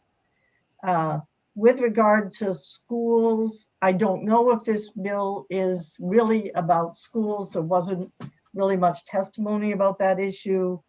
There is a law, state law banning firearms on school property. There is also federal, but in main law on that, there is an exception for a law enforcement officer. So that's all I have. It's really lots of questions as opposed to anything helping you with answers. All right, Representative Pickett. Yes, Madam Chair, thank you. I spoke today with the sponsor of the bill, Representative Morris. He has been doing some work on the bill. However, he is still unable to come up with anything that he feels would solve some of the issues that came up during the public hearing. So therefore, he has asked me to make a motion of ought not to pass, and he'll work on it and maybe bring it back another time. Second. Seconded by Second. Stairway. Thank you.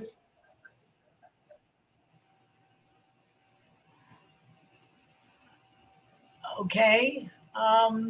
So any discussion on the ought not to pass motion? Seeing none, I then will ask Ms. Fahey to have a roll call.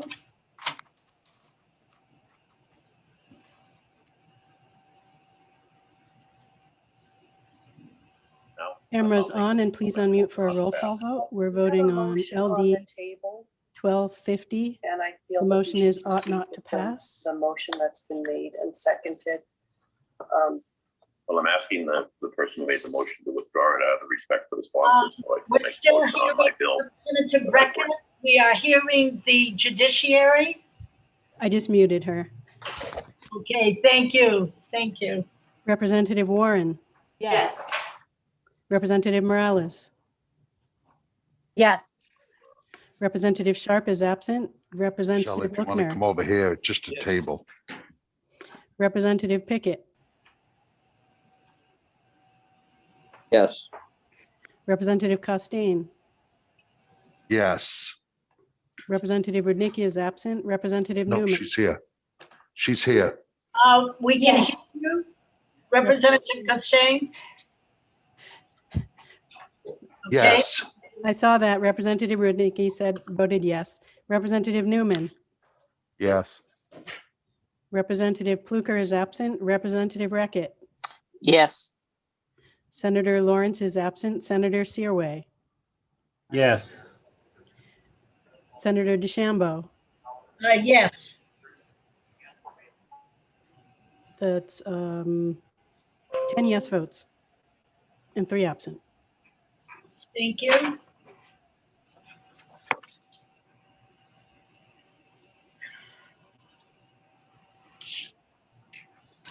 The next is LD 1290. And this is from Senator Farron.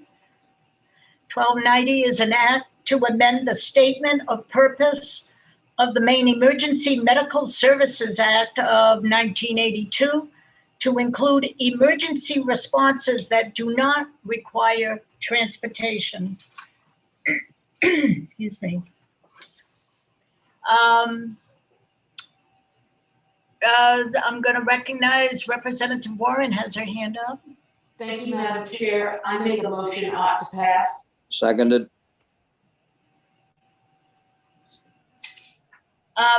Second, is that by Representative Pickett?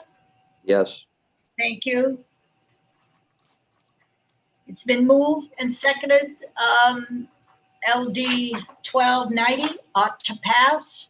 If I don't see any show of hands, we shall have the roll call. Video on, and please unmute for a roll call vote. We're voting on LD 1290. The motion is ought to pass. Representative Warren, Yes. Representative Morales, Yes. Representative Sharp is absent. Representative Lookner, Yes. Representative Pickett, Yes. Representative Costain, Yes. Representative Rudnicki, 1290. That's Farron's bill. Yes. Representative Rudnicki, Yes. Representative Newman, Yes. Representative Pluker is absent. Representative Reckett, Representative Reckett, I just need to know whether it's which way the vote is. It's do it on either- Representative do it either way, depending Farron's on bill. what the outcome is. And the motion was made by, Warren. Warren, all right, thank you. Polling a committee sometime. Can you come back to me in a sec? yes. Senator Lawrence is Who voted absent. against the motion Senator might Searway, have the best idea. Senator Searway, Yes. Senator DeChambeau. Yes. I'll circle back to Representative Reckett. Sorry, you're on mute. There is a Yes. request for a quarter Thank you. caucus. And so I will, let's take a 10. Thank you. That's 10 yes votes and 3 absent. You have so much power, Ms. Fahey. Thank you. 1290 that was. Thank you. We're up to LD 1313. Do we know if Representative O'Neill is with us? I believe she also sent us a recent email yesterday with an amendment.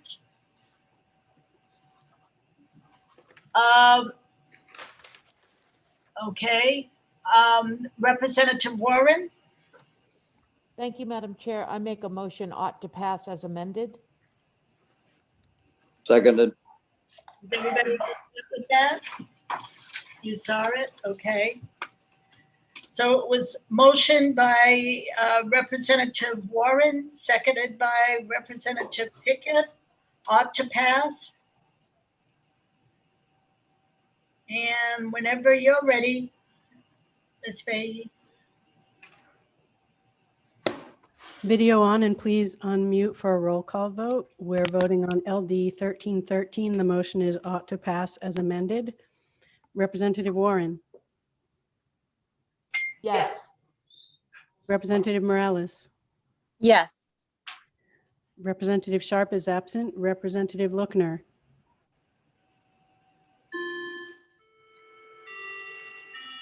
Representative Lookner, Representative Lookner, do you hear us? Oh, sorry. What is the vote right now? we're on 1313. The motion is ought to pass as amended. Can you come back to me? Yes. Representative Pickett, Yes.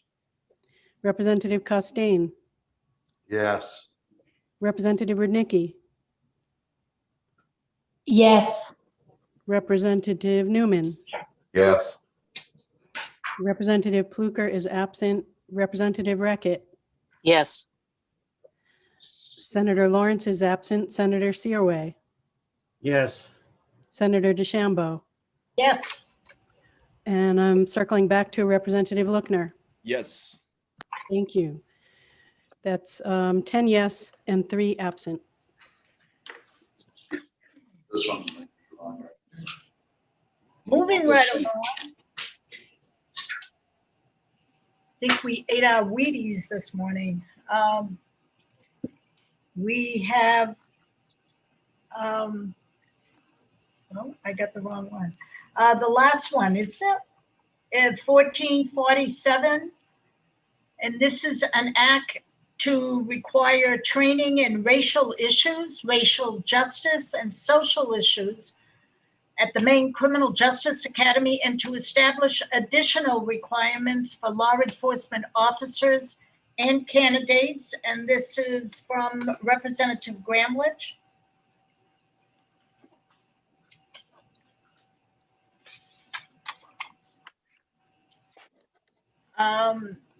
I don't, if I did see an amendment, I'm not sure. She requested that I text her, but we moved so quickly. I just did it now. So Yes, I don't blame you. I'm sorry. We should have taken a deep breath here. Ms. Overton, do you have anything you wish to share with us? No, I don't. I believe that representing the Criminal Justice Academy when this was heard was the Assistant Director, Jack Peck. I think he's in the waiting room, but I don't know whether you have any questions for him. Okay. And this is the last bill. There are a few other people in the waiting room. I don't know whether they're really in the waiting room or they've given up and gone away. But there may be someone else there you want. I don't know. Representative Warren? Thank you, Madam Chair. One of the things that we spoke about this morning, and I also spoke with Representative Pickett about, was this idea of, instead of it being a mandated requirement, can we come up with an idea together as a committee of it as a carrot as opposed to a stick? And I think that there's a lot of that already happening. And is there a way that we use this piece of legislation to encourage more of that happening? I did reach out to the sponsor to see if she had any amendment ready for us. While she doesn't have an amendment, she is hoping that the committee will amend, and she is open to amendment.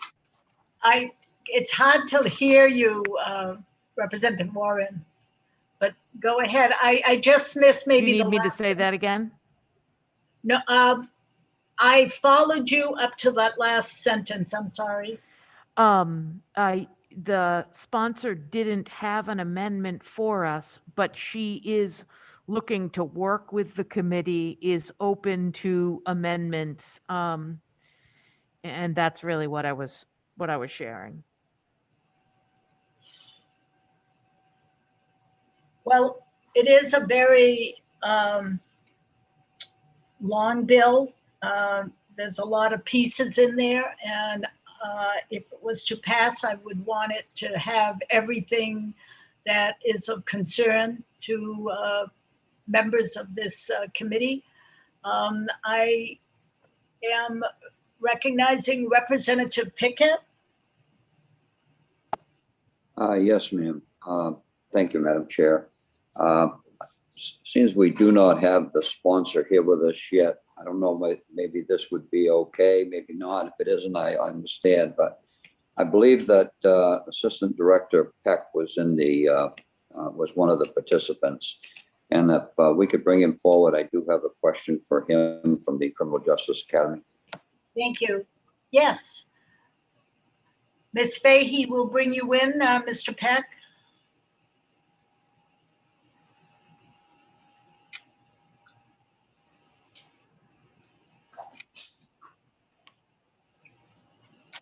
Good morning, Madam Chair and distinguished members.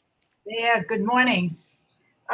Representative Pickett may have a question for you. Yes, ma'am. Thank you very much.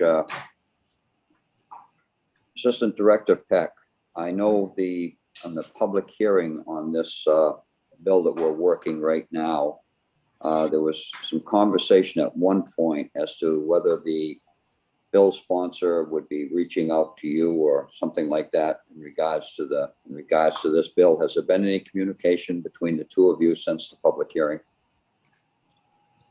There has not, Representative Pickett. Okay. And so would you agree with this statement?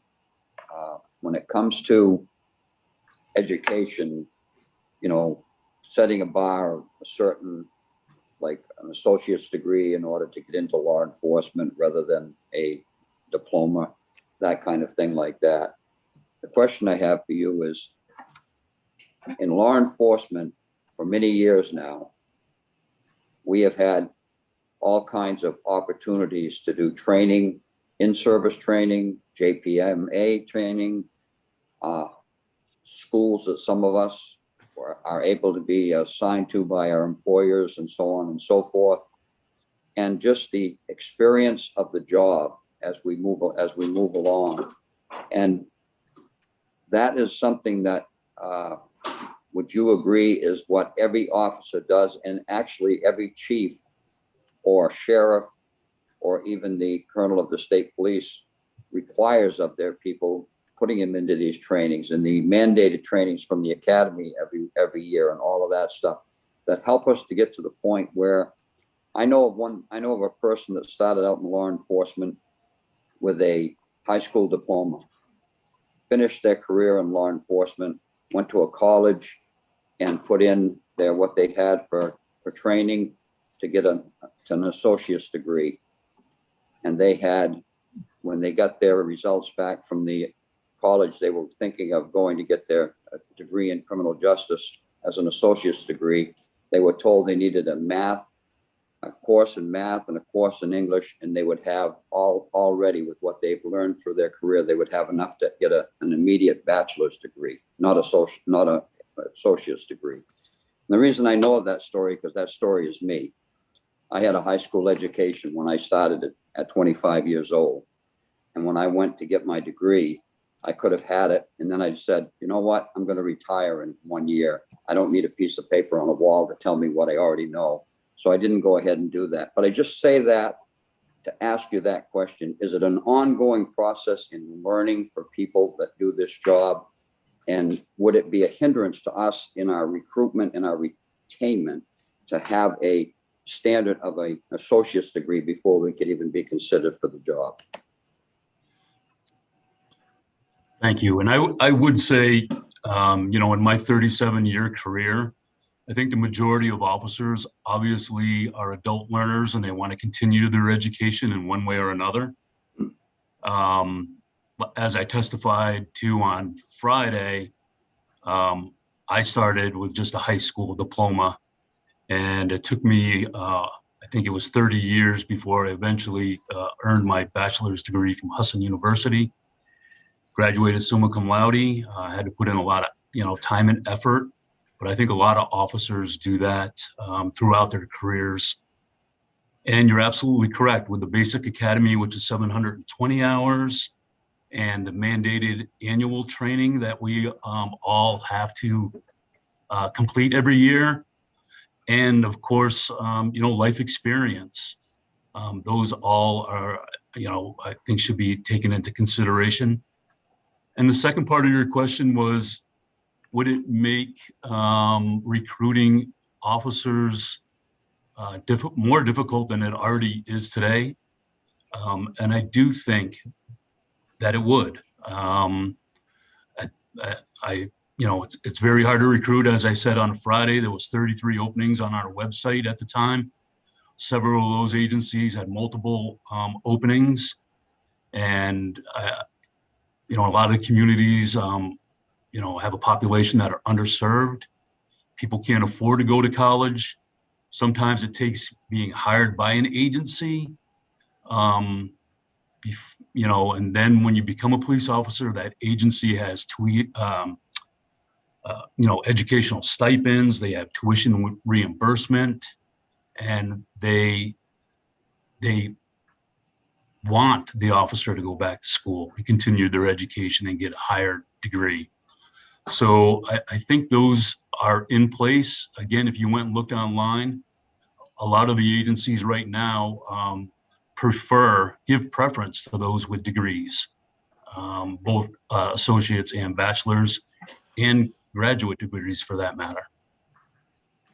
I hope that Thank you. answers. Yes. Thank you. Follow up, Madam Chair.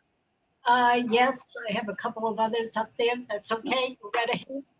Thank you, Madam Chair. And that last response was what I was going to ask you. Is that many departments right now, if they're a person that applies does have an associate's degree, at least an associate's degree or a degree in criminal justice or something like that, they're already as you said, giving preference. And sometimes if they do the hiring scale where they do points, they give extra points for those particular candidates. It doesn't mean they're going to get the position, but it means that they already are getting a preference because of their educational training. Is that correct?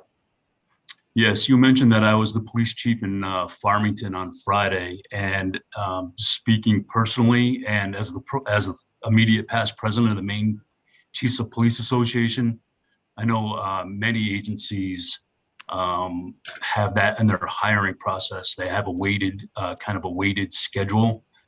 They give points for those candidates that have an associate degree, a bachelor's degree, graduate degree, and they also give points for those who have served in the military, and also for prior law enforcement experience, and if they have gone through the basic police school. So all of those are taken into consideration. Thank you, sir. Representative Newman. Thank you, Madam Chair. If there's anyone from the sheriffs in the waiting room, I'd like to actually hear their response to Representative Pickett's same question. I'm bringing over Troy Morton.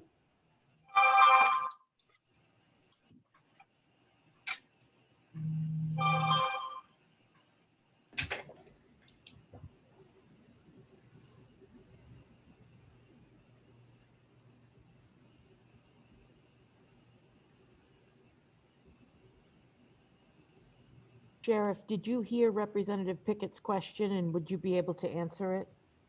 I'm sorry, I wasn't sure if I was supposed to go or not. I've been monitoring this closely, and I didn't hear all of Representative Pickett's question. If you could repeat that, I'm happy to answer.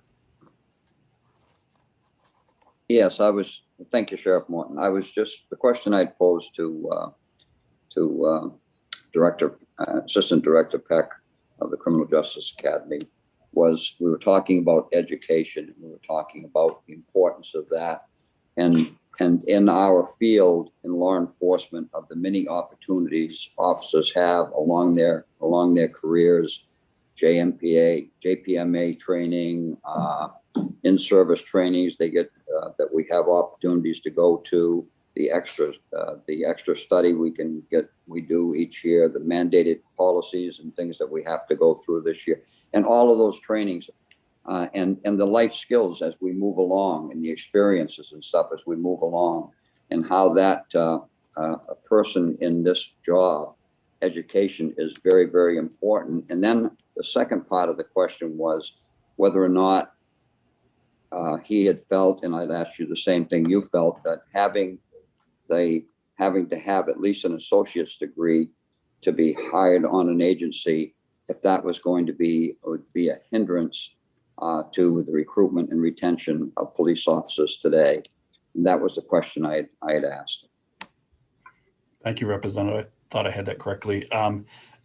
First and foremost, we absolutely encourage and prefer those to have higher education or seek it after employment. I think Representative Warren mentioned this earlier. Many agencies are currently putting that in place, that if you don't have that, that there's some incentive in place that you may be able to obtain that as you move along throughout your career. And we certainly encourage that at all levels, and whether it's law enforcement or corrections. The second part of the question is absolutely, it would negatively impact the immediate recruitment and hiring of people coming in. We have several things in place today. As you can imagine, we have the alert test through the academy, which is critical. We have polygraph tests, background checks, a number of things as we continue to move forward. And I think with great reason why we're trying to hire and retain very good employees. Accountability is crucial. We hear that through this session often. And so we have a lot of things in place as we're looking at new hires. And I think this is a good one, but it would really limit the pool that we had. I just, as you know, I was just on here talking about another bill about a shortage of officers. We certainly don't want to take a step backwards. I think incentivizing moving forward makes sense, but having it in place to just be hired, I think is going to be a hindrance to the entire criminal justice field. Representative Newman, was that satisfactory? You began the question. Yes, Madam Chair. I just wanted somebody else to answer the same question. All right. And I have Representative Morales, followed by Representative Warren, and then Senator Searway. So these are my comments on this issue, and I've thought a lot about it. And I've taken a look at every profession that we regulate in the state of Maine, the 38 professions under Commissioner Ann Head, and looked at the training hours and the courses of study that folks have to do. And, you know, and as someone who works in a profession that many of you, I'm sure, do as well, as attorneys, we have to do continuing education every year. We have to do 12 hours, including ethics. Social workers have to do it. Teachers have to do it. You know, that's standard in every profession. And what I really, you know, what strikes me is, you know, for example, if you are going to be a cosmetologist, you have to be a trainee and you have to perform 2,500 hours in not less than 18 months. And then you have to perform 1,500 hours in not less than 9 months of schooling. You know, if you're going to be a funeral practitioner, you have to perform 2,000 hours of training and you have to have an associate's degree. You know, and that's just a couple of the examples. If you're going to be a master plumber, you have to have 4 years of work experience before you can be on your own. These are just a few examples of these. And when I think about the immense responsibility that we put on law enforcement, the use of arrest, the use of force, deadly force, powers, arrest, and we know that law enforcement are largely dealing with people in crisis, people who have great needs. You know, you hear folks talk about they're acting as social workers. They're acting as crisis responders. They're not trained for that, but they're doing it. And so it just gives me great concern, knowing what I know about brain development, about young people, and how really, you know, the adolescent phase extends to 25. We know that the prefrontal cortex is not fully formed in a young adult until about 25 years old.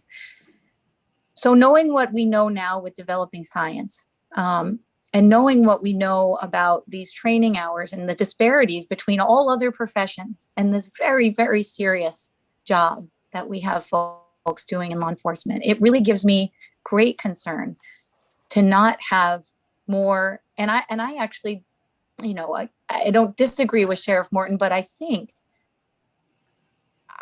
that people would want to do this job more if there were more training required, if they were provided with the tools that they needed to do the job. If we were to promote it in that way, I feel like we really would be able to move towards more of a workforce development, to make sure that folks had at least an associate's degree, to make sure that we're not giving 19-year-olds the use of deadly force power without proper training to do that. I mean, I'm glad to hear Representative Pickett was 25 when he started at this work, because I think 25 is significantly different than 19. And I think about my own children who are almost at that 19 age. So I have. Alice, are you like supporting the bill? Is this justification for the bill as written, or would you like to add or delete something? Well, I'm just making my comments as we are allowed to do in work session, that I do support the bill. I'd like to hear the sponsor if she'd be willing to work with folks on it, if there's any opportunity to find common ground.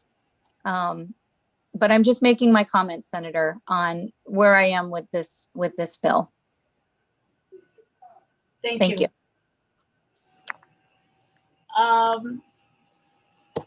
I have Representative Warren, followed by Senator Stairway.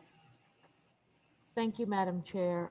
I heard both Assistant Director Peck and Sheriff Morton say that they like the idea of and already have incentives for education, and they like the idea of this sort of incentivized model. And to that end, I wonder two things. One, is there a path forward with this proposal of something that they can think of that this committee could help them for, what they see as a need in their profession, possibly in a way we can provide to them some support to provide incentives for additional training, if that is something that they're interested in pursuing. And if that's the case, my second question is, would Sheriff Morton, Assistant Director Peck, be willing to have a conversation with the sponsor, Representative Gramlich, and see if there is something that can be brought back to this committee that would not inhibit the sheriffs or the police officers in our state, but actually provide some assistance to you all?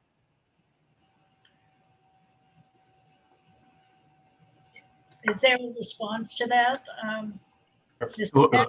Sheriff, do you want to go first, or Sure, I'll touch briefly because I'm going to actually refer back to Jack. I may not have been clear for Representative Morales, but we believe that we have a tremendous amount of training, that the initial training of going through the academy and the follow-up for training each year are specific to the topics that are important today. That the things that we're coming through that we didn't 10 years ago, above and beyond those are the regular training. While the academy does a tremendous job and has outlined minimum standards, many agencies go far above and beyond. I'm thinking about my own particular agency where they're attending those minimal standards each year, but above and beyond that is the specialized training in many areas. I think that training is important. We support it. We support the concept of continuing to look at the amount of hours that are needed. And more importantly than the hours, does the topics meet today's needs? That's most importantly. We've done that. I've been in this now just about 3 decades of understanding the importance of training in domestic violence and what that really means, the full, complete investigations, whether it's traffic enforcement, to now it's computer crimes and mental health and substance use disorder. These are all topics that are current, and that's where we provide our training. So love to have the conversation, Representative Warren. I think that's important. We support training, but I hope I didn't make Representative Morales believe that we weren't providing training, and I certainly support the continued education, but it's just starting off makes it extremely difficult. Thank you, Sheriff. just let me interrupt quickly. My bill is up in HHS, so I want to let my co-chair know that I've got to scoot and get to the HHS committee, and I'll be back. Well, thank you. Thank you very much. And Mr. Peck, do you want to add to that? I can't add very much more to that. That was very well said by Sheriff Morton. We have the basic school, which is the basic school, 720 hours, 18 weeks. We have the cadets here. They live here on campus, and we provide the best training, I think, probably in the United States. And we also have ongoing training, which includes, I just have some of it here, community policing, civil rights issues, ethics, discretion, cultural diversity, dealing with the vulnerable, mental health first aid, implicit human bias, introduction to addiction issues, and then our mandatories, like I discussed on Friday. Again, cultural diversity. This year, we're going to have de-escalation training. And we vet that. We put that out to the MSA, the Maine Sheriff's Association, the Maine Chiefs. And that has to come back to the Board of Trustees to be voted on and approved. So we're always looking at best practices. I understand Representative Morales's example. My wife is a cosmetologist. She has been for years. She had to do her training and her mentorship. But I've got to say, after that, there's no mandatory training like we have that's mandated every year. And I think that is the difference. That's one of the differences in some of our, in our profession as compared to others. And that's all I would have to add. And thank you, Sheriff Morton, for your comments. Senator Stairway, then I have some questions myself. So I will recognize Senator Stairway. Thank you, Madam Chair. This is to Director Peck. I know people say 740 hours, but in reality, they're there all day, all night, and they're all working together. They're all learning from each other. There's a lot of other avenues too that they don't realize, that there's accident reconstruction, canine. There's the school resource officers there. There's it just goes on. There's a whole list of extra specialties that included in that training. And also there are like I know at my sheriff's department, it's like 3% if you have an associate degree, more pay, and 5% if it's a bachelor's degree. So I think that there are options out there to get a better education. I know there was an apprenticeship program years ago, and I know they're trying to work at there's all kinds of different ways to enhance law enforcement training. I just think I don't think they realize how rigorous and how much information goes in that short period of time, but it really is intensive, and that's what you concentrate during that period. You don't really think about much more than that. I know it's condensed, but maybe Director Peck, you can kind of explain how that all works when they come to the. Yeah, you were a little bit broken, Senator Searway, but just to speak on the academy, again, it's an 18-week residential in person up until 2020. We did stand up the academy this year. We did 3 weeks, first 3 weeks virtually, but the cadets are back in here for the basic school.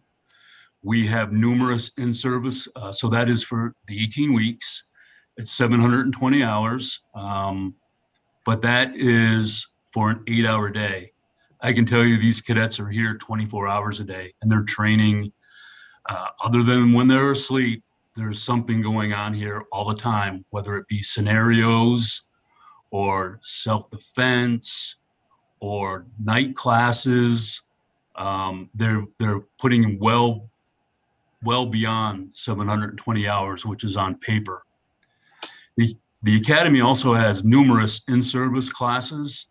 As you alluded to, I think there's 42 different specifications. Those could be, like you said, canine,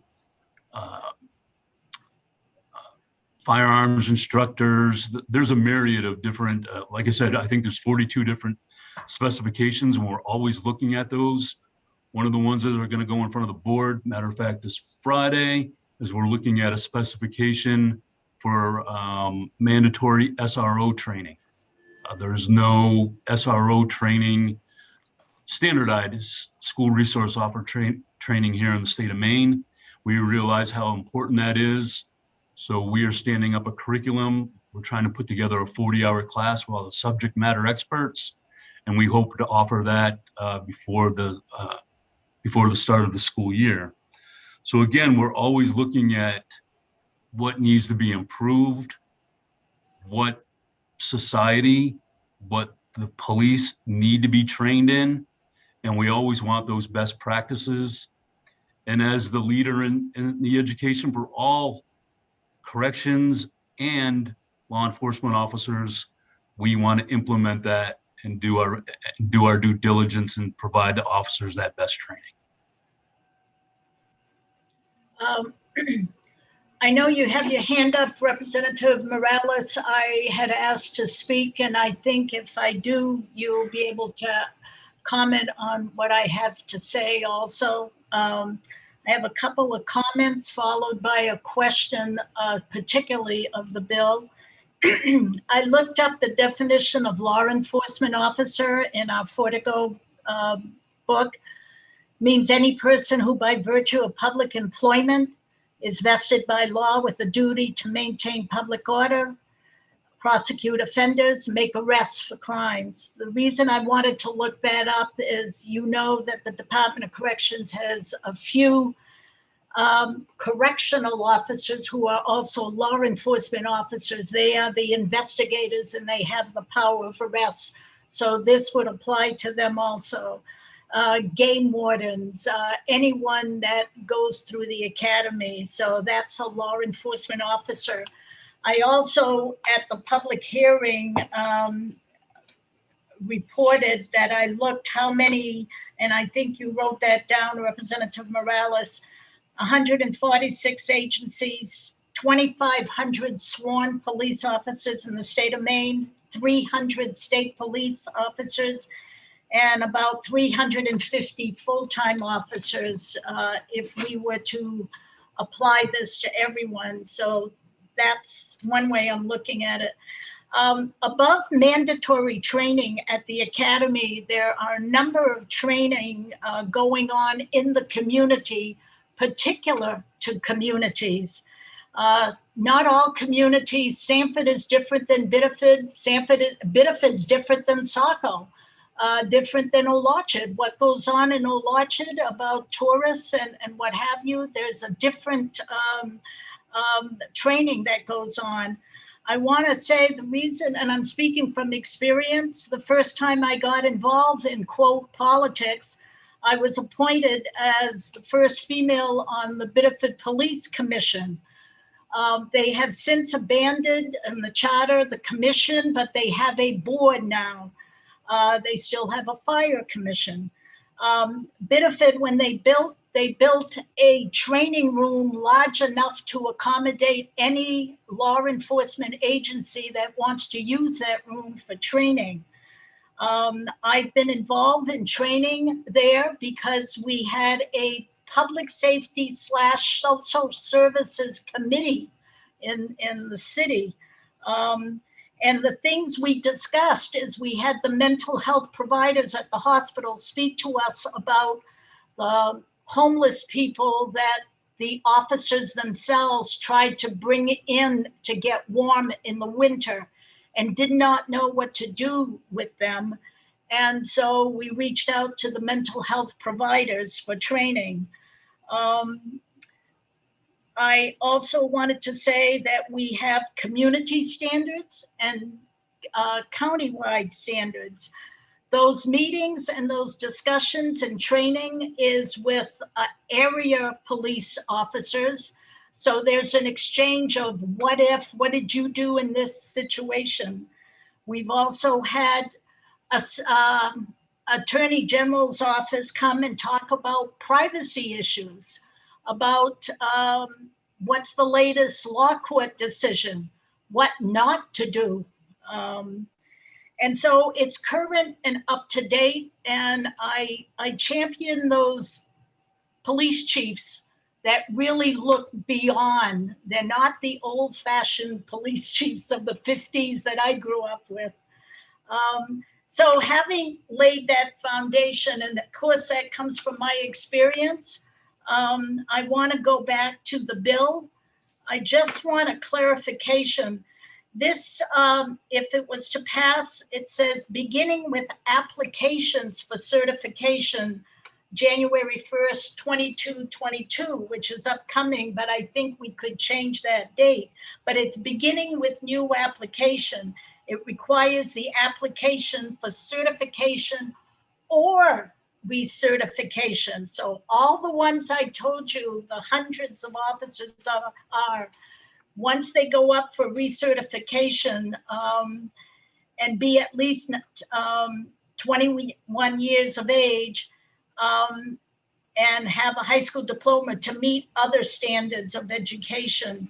I just want to know a clarification, and maybe the sponsor can answer, or maybe Ms. Morales, or I should say Representative Morales, delved into this more than I did, to really put it on a timeline when these people, if they were to be recertified, needed to get that kind of training. And if our universities, as Representative Pickett said correctly too, is that's all the training you do in service training at your own department is accepted by the university. So I am wondering, we could also accept that. That's a continuum of the training, rather than all these people getting college degrees or what have you. And I think either the sponsor or Representative Morales may want to comment on that. So Representative Morales? Yes, thank you. And I really do want to hear from the sponsor, but I wanted to ask, because Senator, when you brought up those numbers, in 146 agencies, we have 2,500 police officers, 300 are Maine State Police, 350 are full-time officers. That means there are about 25 part-time officers in the state of Maine working as police officers with the use of force and use of deadly force and use and powers of arrest. And what I know about the part-time officer training, it is only 2 weeks to be certified and to have that use of force and use of deadly force powers. And it's greatly concerning to me. And I've been looking into it for a little while. So I think those numbers are shocking and should be shocking for folks in the state of Maine. Officers, did I? But I would like to hear from the sponsor. And I just wanted to make that comment about the training required for part-time officers who have the same powers as full-time officers, but are only required to do 2 weeks of criminal justice academy. You would know, reserve officers in a watch it. So with that, I would ask the sponsor if she could respond to a lot of what's been said. Yep, very good. Representative Gramlich? Thank you, Senator. It's still good morning. Good morning, everybody. And thank you, Representative Morales, as well. And for all of you for your hard work. There's a lot to unpack here. Let me see how I can get started. I'll start where we ended in terms of the part-time law enforcement officers. And I know that my community relies heavily on those folks. And indeed, they do only have 2 weeks at the academy, and they are as young as 18 years old. And I just think about my own child at that age, and certainly most children that I know working in the field that I've worked in social work for 40 years. I don't think that I would want to give all that responsibility to an 18-year-old with a gun. But so that's just my commentary on that. In terms of the training requirement, I know there's been a lot of talk in this committee, certainly at the public hearing, and sorry I was a few minutes late chiming into your work session, but what I've been able to glean from your conversations here today is there's been a lot of talk and emphasis on the specific training requirement in terms of credit hours, post-secondary school credit hours, and a degree. The way, and certainly Mr. Peck and Mr. Morton, you can correct me, and I will be happy to stand corrected if I'm mistaken. But what I've been able to ascertain is that if an individual who is interested in becoming a law enforcement officer is under the age of 21, he or she must have at least 60 credit hours in criminal justice or related field. 60 credit hours is an associate's degree. It is an associate's degree. And I know that the University of Maine at Augusta is currently working on, I've been corresponding with Noel March about this very topic.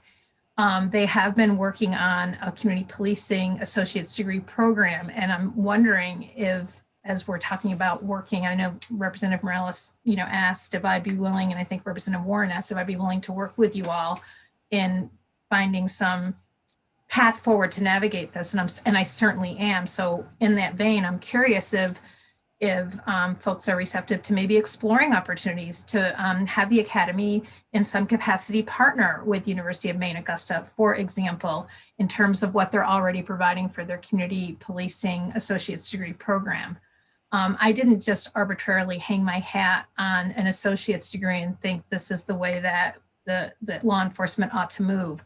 I was very deliberate and thoughtful, particularly in my own family, where I saw my uncle in New York State. He had to have an associate's degree in criminal justice before he could go to the academy. So that was kind of where my background was on that. The other piece, and I appreciate that folks are at the academy for 18 weeks and they are doing things like learning how to work with K-9, and they are doing a great array of things while they're at the academy, and they are living there. I do appreciate that. My intent with the ongoing training post-academy, and I do know you have modules, is to really be deliberate so that law enforcement, really folks on the ground, boots on the ground, are able to be as responsive as they can in the most successful way with the myriad of social issues that we now face that we didn't face years ago. I can tell you from my own profession as a social worker, there are 5,700 social workers licensed in the state of Maine. And I cannot get my license every 2 years unless I have at least 24 contact hours. And by the way, that can be through any university. It's not just contact hours that I take online or anything along those lines.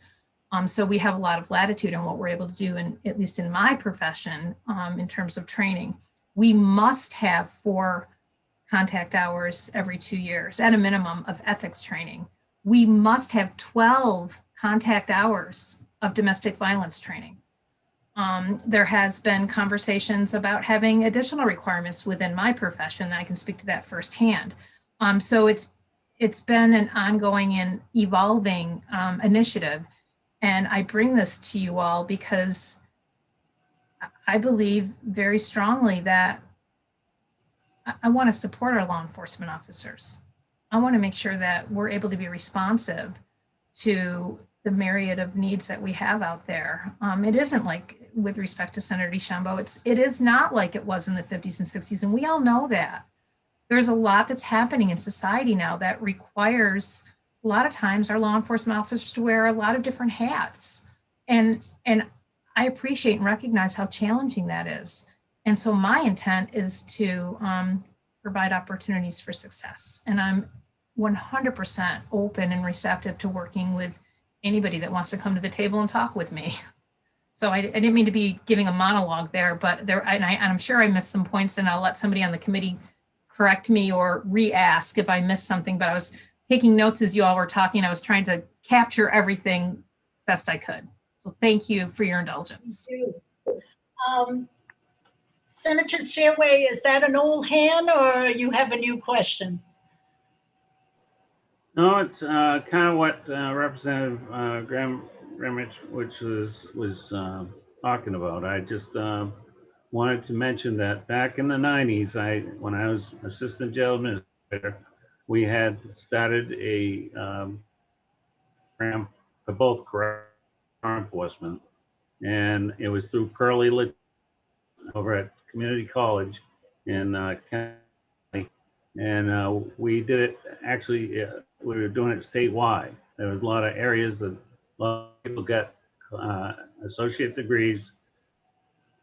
Some of the on-the-job training as credited, as well as the classes they did, and they got discounted classes.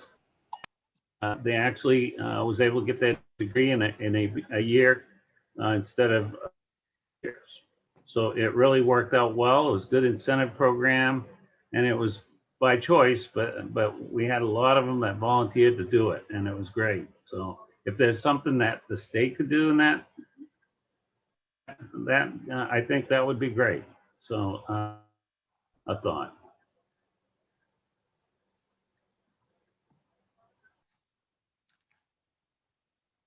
Representative Gramlich had her hand up, followed by Representative Morales, and we may be close to a motion here pretty soon. So, Thank you, Senator. I just wanted to add, Senator Siri, you just prompted some thinking, some more thinking for me, based on what you just said. Add to the caveat that within our 5,700 licensed social workers in the state of Maine, the lion's share of those folks are what's a base licensed social worker, LSW. And in order to work for the Department of Health and Human Services, individual employed by the state at DHHS must have a bachelor's degree and sit for 3,200 hours for 2 years of supervision under a clinical social worker in order to even sit for their licensing exam. And that's to work at the Department of Health and Human Services in any capacity. So I just share this with the committee to just keep things in perspective a little bit in terms of what we're talking about. Thank you. I've got a story to tell you about that too. So we'll talk about that. Has to do with me. Representative Morales. Thank you, Madam Chair. You know, it sounds like there is work to be done. There is some potential for finding common ground and a pathway forward. So I'm not sure the best strategy forward, whether this is something, I mean, I certainly am very interested in continuing to learn about this and provide the best training support, whether we, you know, that includes the state paying for that associate's degree and additional training. I am all for that 100%. And so whether we table this for the sponsor to work with folks, you know, in the next week or so, or if that's too short a time, which I imagine it is, whether we carry it over to allow this work to continue and then come back next year with some recommendations. I would be in favor of either of those. And I offer that to the committee for discussion. Ms. Overton, how many do we have for carryover so far? About 5 or 6? Okay, she'll check.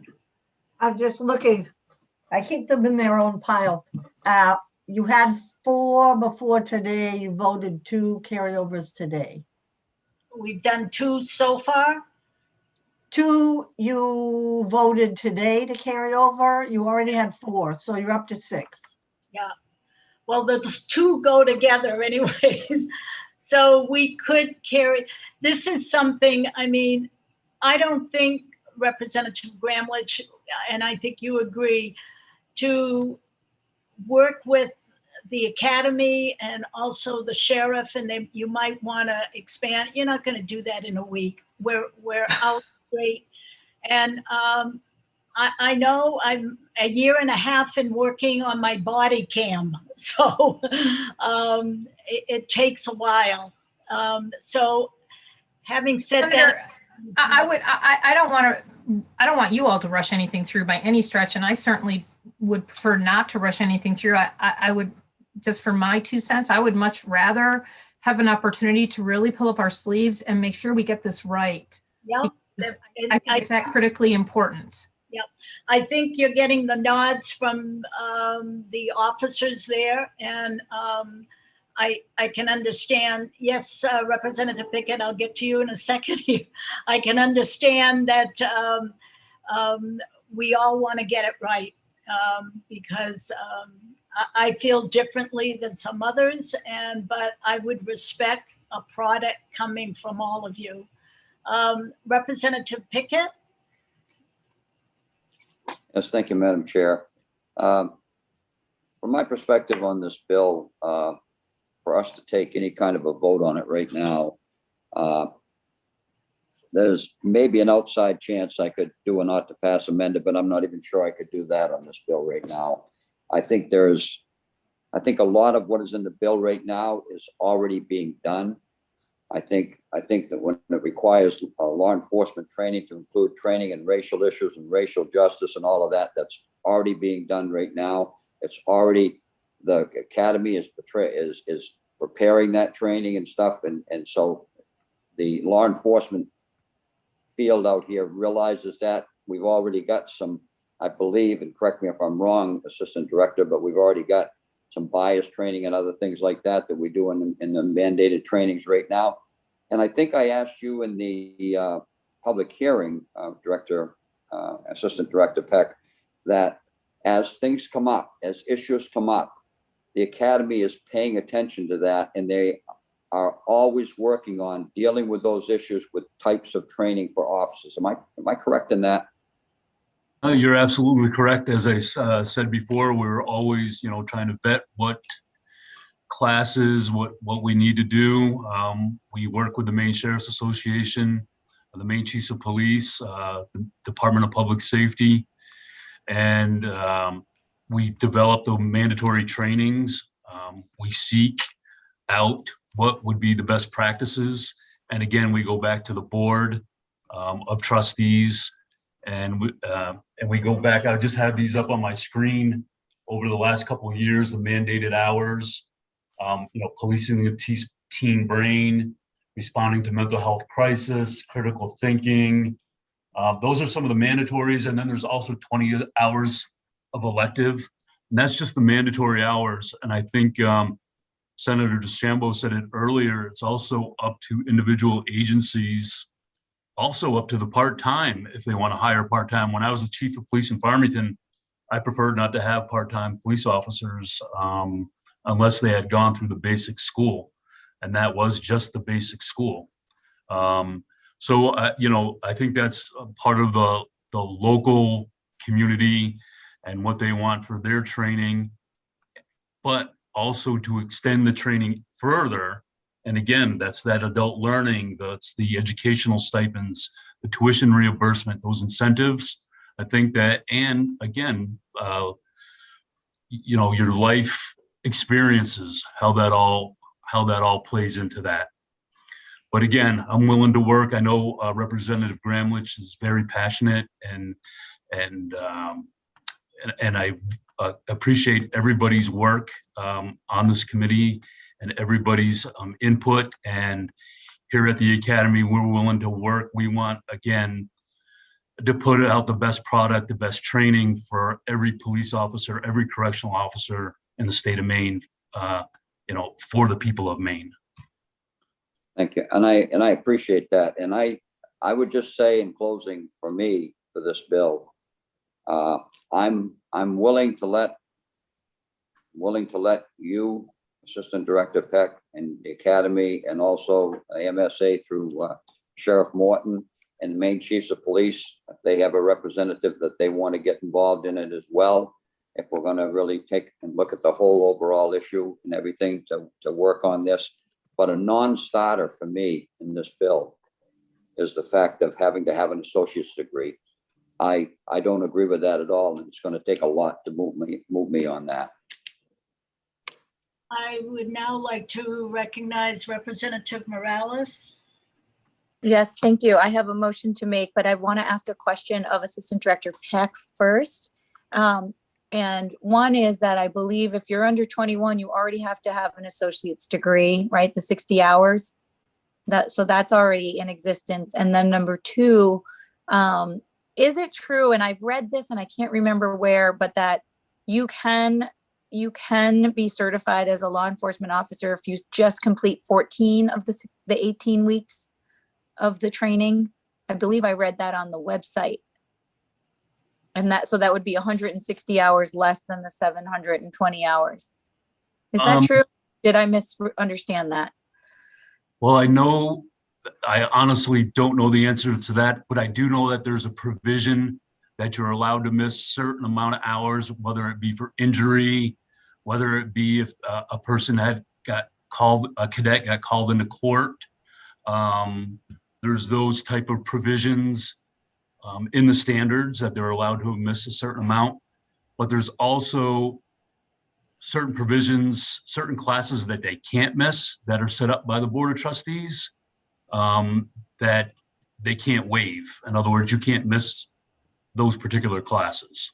So I'm not sure about the 14. I have never heard the 14 weeks that you or any portion that you can miss. I know there's a certain amount of hours, but again, it's for kind of emergency situations, like I said, an injury or they got called out to court or something like that. Okay, great. Well, maybe at some point, if you can confirm that for me, because maybe I just misread that somewhere. Thank you for those answers. So I make a motion to carry this bill over, to allow the stakeholders to work together to come up with something that they could bring back to this committee. Is there a second to that motion? Seconded. Seconded by Representative Lookner.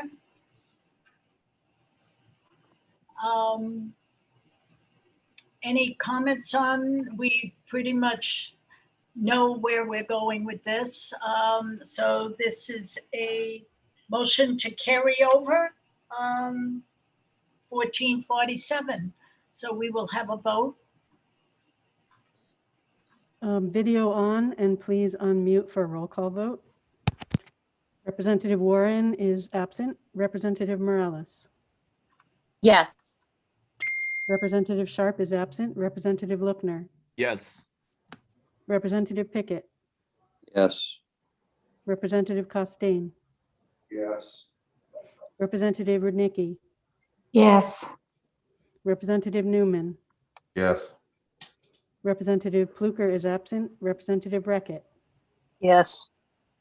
Senator Lawrence is absent. Senator Searway. Yes. Senator DeChambeau. Yes. That's 9 yes votes and 4 absent. Thank you. Thank you, Mr. Peck and Mr. Martin. It's been a while since we've been at the academy. I think after session's over, I'll take a ride up. Thank you. Everybody's welcome to stop in. Yep, thanks. Thank you, Senator, and thank you to my distinguished colleagues on the Criminal Justice and Public Safety Committee. And Mr. Morton and Mr. Peck, I'll loop back to you under separate cover to begin having these critically important conversations. Thank you all very much. Thank you. I was going to call you Lori again, Representative Gramlich. Okay, thank you. So folks, tomorrow's another day. This is pretty good, a minute before noontime. Or else, are you going to tell me, Ms. Overton, there's like 20 more bills we're supposed to do today? No, okay. Tomorrow we will begin at 10 a.m. In the morning, we'll begin work sessions. We'll have 4 work sessions, the no-knock bills. And then after that, we'll go into, as long as that takes, we will start with public hearing. 1, 2, 3, 4, 5, 6, 7, 8, 9. I believe, Ms. Overton, we have added LD 1683. we talked about it, but I thought we moved it to Monday. because Okay, They wanted to have past the 15th as for other people to act or something. okay. So the homework for tonight is 4 work sessions and take a look at about 8 public hearings. Senator DeChambeau, did I yeah. miss 1313 vote? I don't remember voting on it. We passed that, did we not? That was Representative O'Neill's bill. There was an amendment to that bill that the actual person who conducted the alcohol test signs the certificate, the document. Vote on that, Deb? I don't know. It was 10-0. Yeah. Didn't miss any votes. I know I have another committee going, so I don't know if I missed any. Madam Chair, Yes, Representative Pickett. I don't know if it'd be possible, but Representative Rudnicki was not able to be here for the votes early on. Could Deb go back over the votes and take anybody? I don't know if Representative Newman might have missed a vote too. I'm not sure. Yeah, the one on 1313 was unanimous, ought to pass as amended, I believe. That's it. Absent was Lawrence, Pluker, and Sharp. So, No, I meant the bills that she wasn't here for, but I see Deb's hand is up. I don't know what Deb wants. I will be over with the vote sheets in just a minute. We have permission to get votes the old-fashioned way if you're in the building. Great, thank you. thank you. So is that okay? Yeah, thank you. That's fine. See you tomorrow. See you tomorrow. Have a nice leisurely lunch. Thank you. Bye-bye.